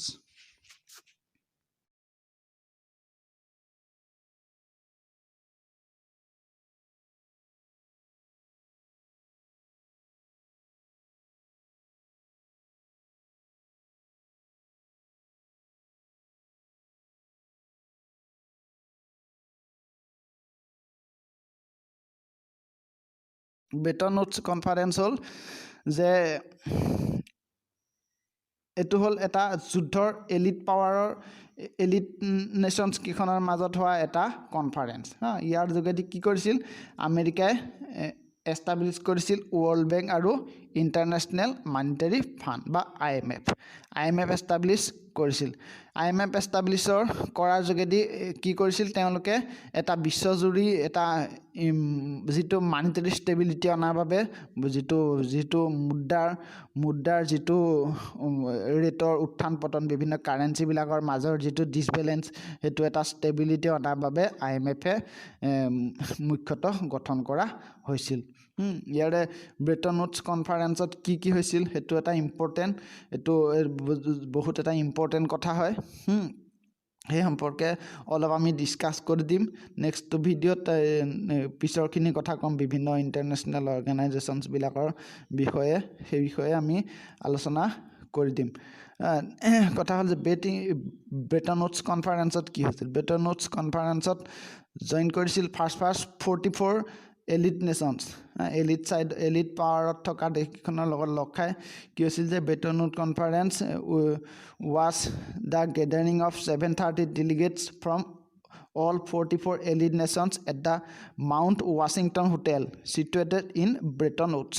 Bretton Woodsত এটো পাৰ্টি কি আছিল লগ খাইছিল কোট ইউনাইটেড ষ্টেটছত নিউ হেম্পশ্বায়াৰত ইউনাইটেড ষ্টেটছৰ নিউ হেম্পশ্বায়াৰ চহৰৰ ব্ৰেটন উডছত এটো পাৰ্টি লগ খালে এলিট পাৰ্টি তাতে তেওঁলোকে কি ঠিক কৰিব বিচাৰিছিল যে to regulate the international monetary and financial order after the conclusion of the World War II.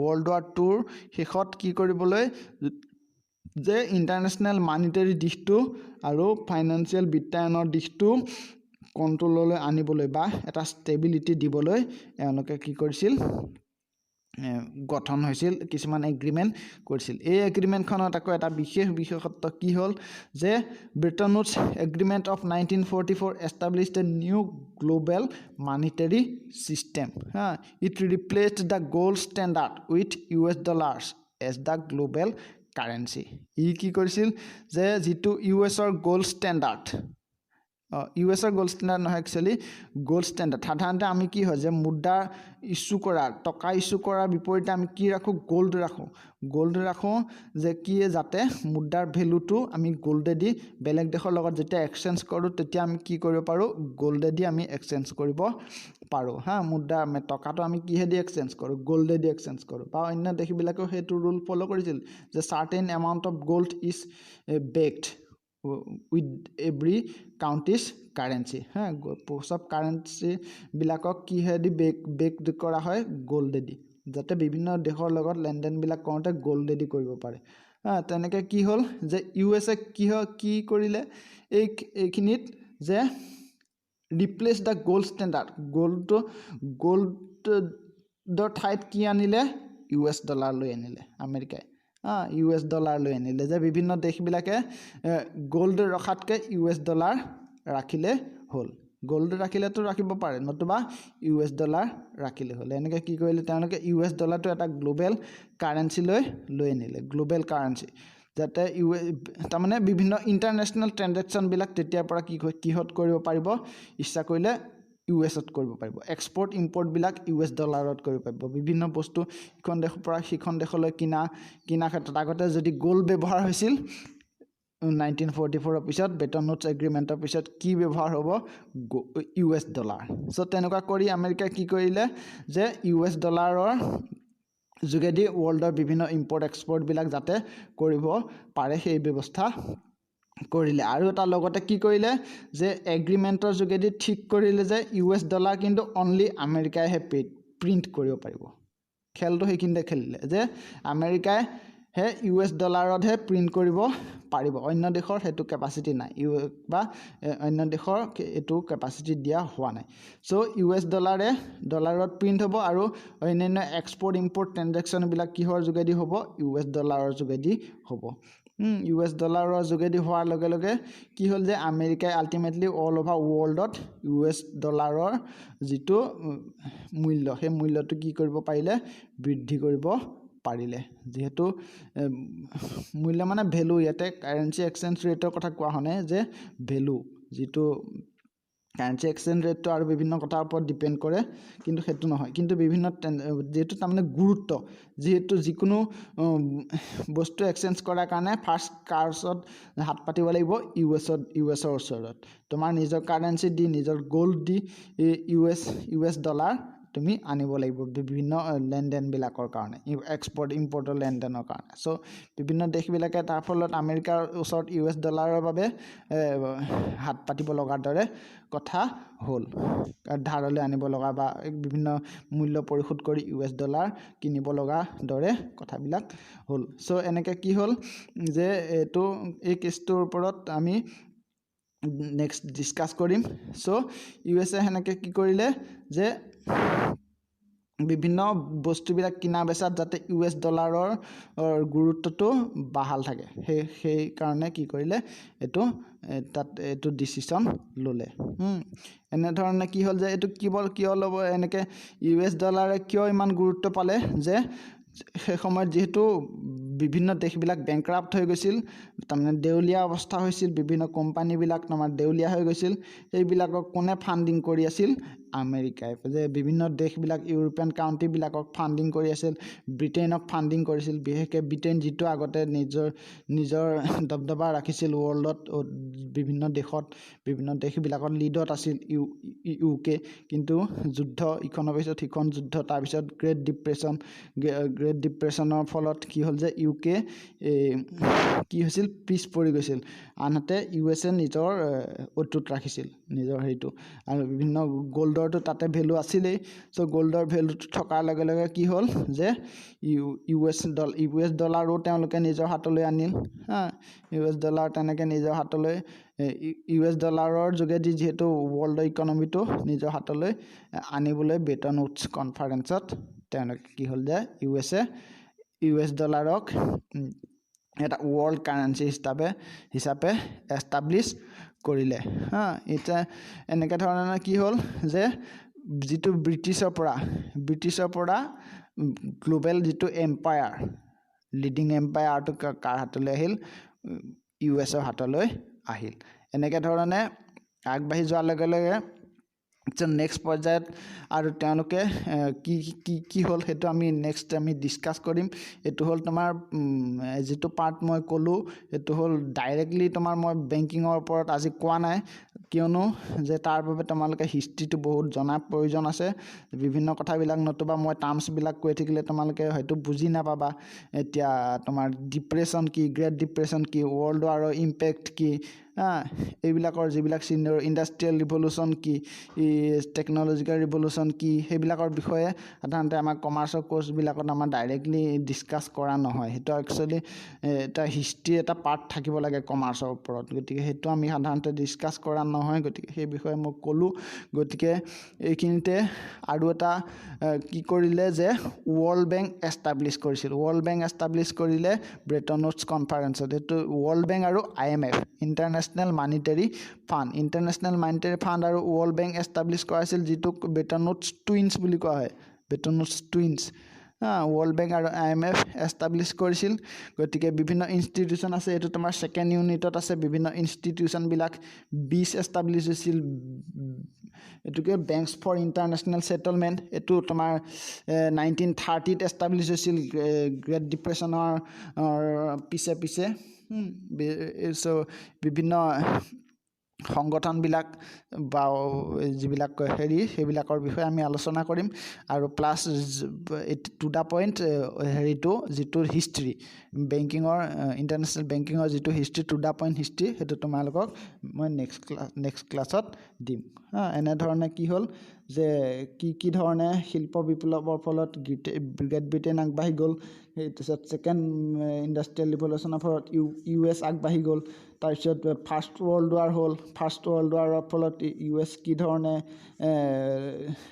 Global ক্ৰেডিটৰ্ছত পৰিণত হ'ল। তাৰ ফলত কি হ'ল, তাৰপিছত কি হ'ল, নেক্সট গ্ৰেট ডিপ্ৰেশ্যন আহিল, US ষ্টক মাৰ্কেট ক্ৰেছ হ'ল। তাৰ ফলত কি হ'ল যে আনএমপ্লয়মেণ্ট হ'ল, কোম্পানীবিলাকৰ পৰা প্ৰডাকশ্যন নাইকিয়া হ'ল, চব দেশবিলাক দেউলীয়া হ'ল। দেউলীয়া হোৱাৰ পিছত ইফালে তোমাৰ হিটলাৰ আহিল জাৰ্মানীত, আনহাতে আমেৰিকাত নিউ প্ৰেছিডেণ্ট হিচাপে আহিল ৰুজভেল্টে কি কৰিলে, আমেৰিকাক পুনৰ এষ্টাব্লিছ কৰাৰ ওপৰত মুখ্য ভূমিকা ল'লে। তাৰপিছত ছেকেণ্ড ৱৰ্ল্ড ৱাৰ হ'ল। ছেকেণ্ড ৱৰ্ল্ড ৱাৰত জাৰ্মানী পুনৰ ডেষ্ট্ৰইড হৈ গ'ল। ইফালে ইউৰোপিয়ান কাউণ্ট্ৰিবিলাক যুদ্ধ কৰি ভাগৰি পৰিল, তেওঁলোকৰ অৰ্থব্যৱস্থাবিলাক ব্যাহত হৈ গ'ল। কিন্তু আমেৰিকাই কি হ'ল যে নিজৰ দবদবা ৱৰ্ল্ডত বনাই ল'লে। বিভিন্ন দেশৰ লেণ্ডাৰ্ছ হিচাপে তেওঁলোকে কাম কৰিলে। ডলাৰটো নিজৰ হাতলৈ, ডলাৰটো ৱৰ্ল্ড কাৰেঞ্চি হিচাপে এষ্টাব্লিছ কৰিলে।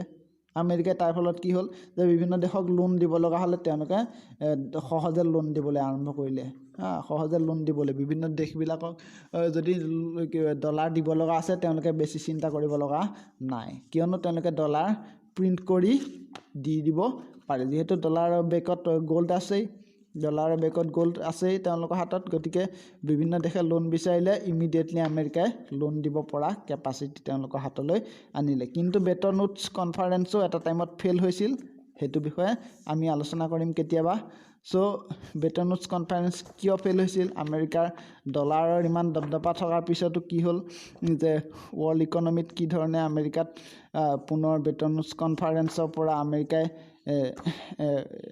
বেটন উডছ কনফাৰেন্স কিয় বন্ধ কৰিব লগা হৈছিল সেইবিলাকৰ বিষয়ে আলোচনা কৰিম সো এনেকৈ কি হ'ল যে ব্ৰিটেইনৰ পৰা আমেৰিকাই ৱৰ্ল্ড ইকনমিলৈ নিজৰ হাতলৈ আনিলে সো নেক্সট আমি কি নেক্সট ইউনিটটোত আছে যিখিনি বিভিন্ন ফাইনেন্সিয়েল ইনষ্টিটিউশ্যনছবিলাকৰ বিষয়ে আছে সো সেই বিষয়ে আলোচনা কৰিম সো আজি ভিডিঅ'টো বহুত দীঘল হ'ল নেক্সট আমি নেক্সট ক্লাছত ডিছকাছ কৰিম ইয়াৰ পিছৰখিনি কিবা যদি কোৱেৰিজ থাকে কমেণ্টত সুধিবা নতুবা মোক পাৰ্চনেলি কণ্টেক্ট কৰিবা হোৱাটছএপ নাম্বাৰ দিয়া আছে পঢ়ি থাকিবা এনেই নাথাকিবা থেংক ইউ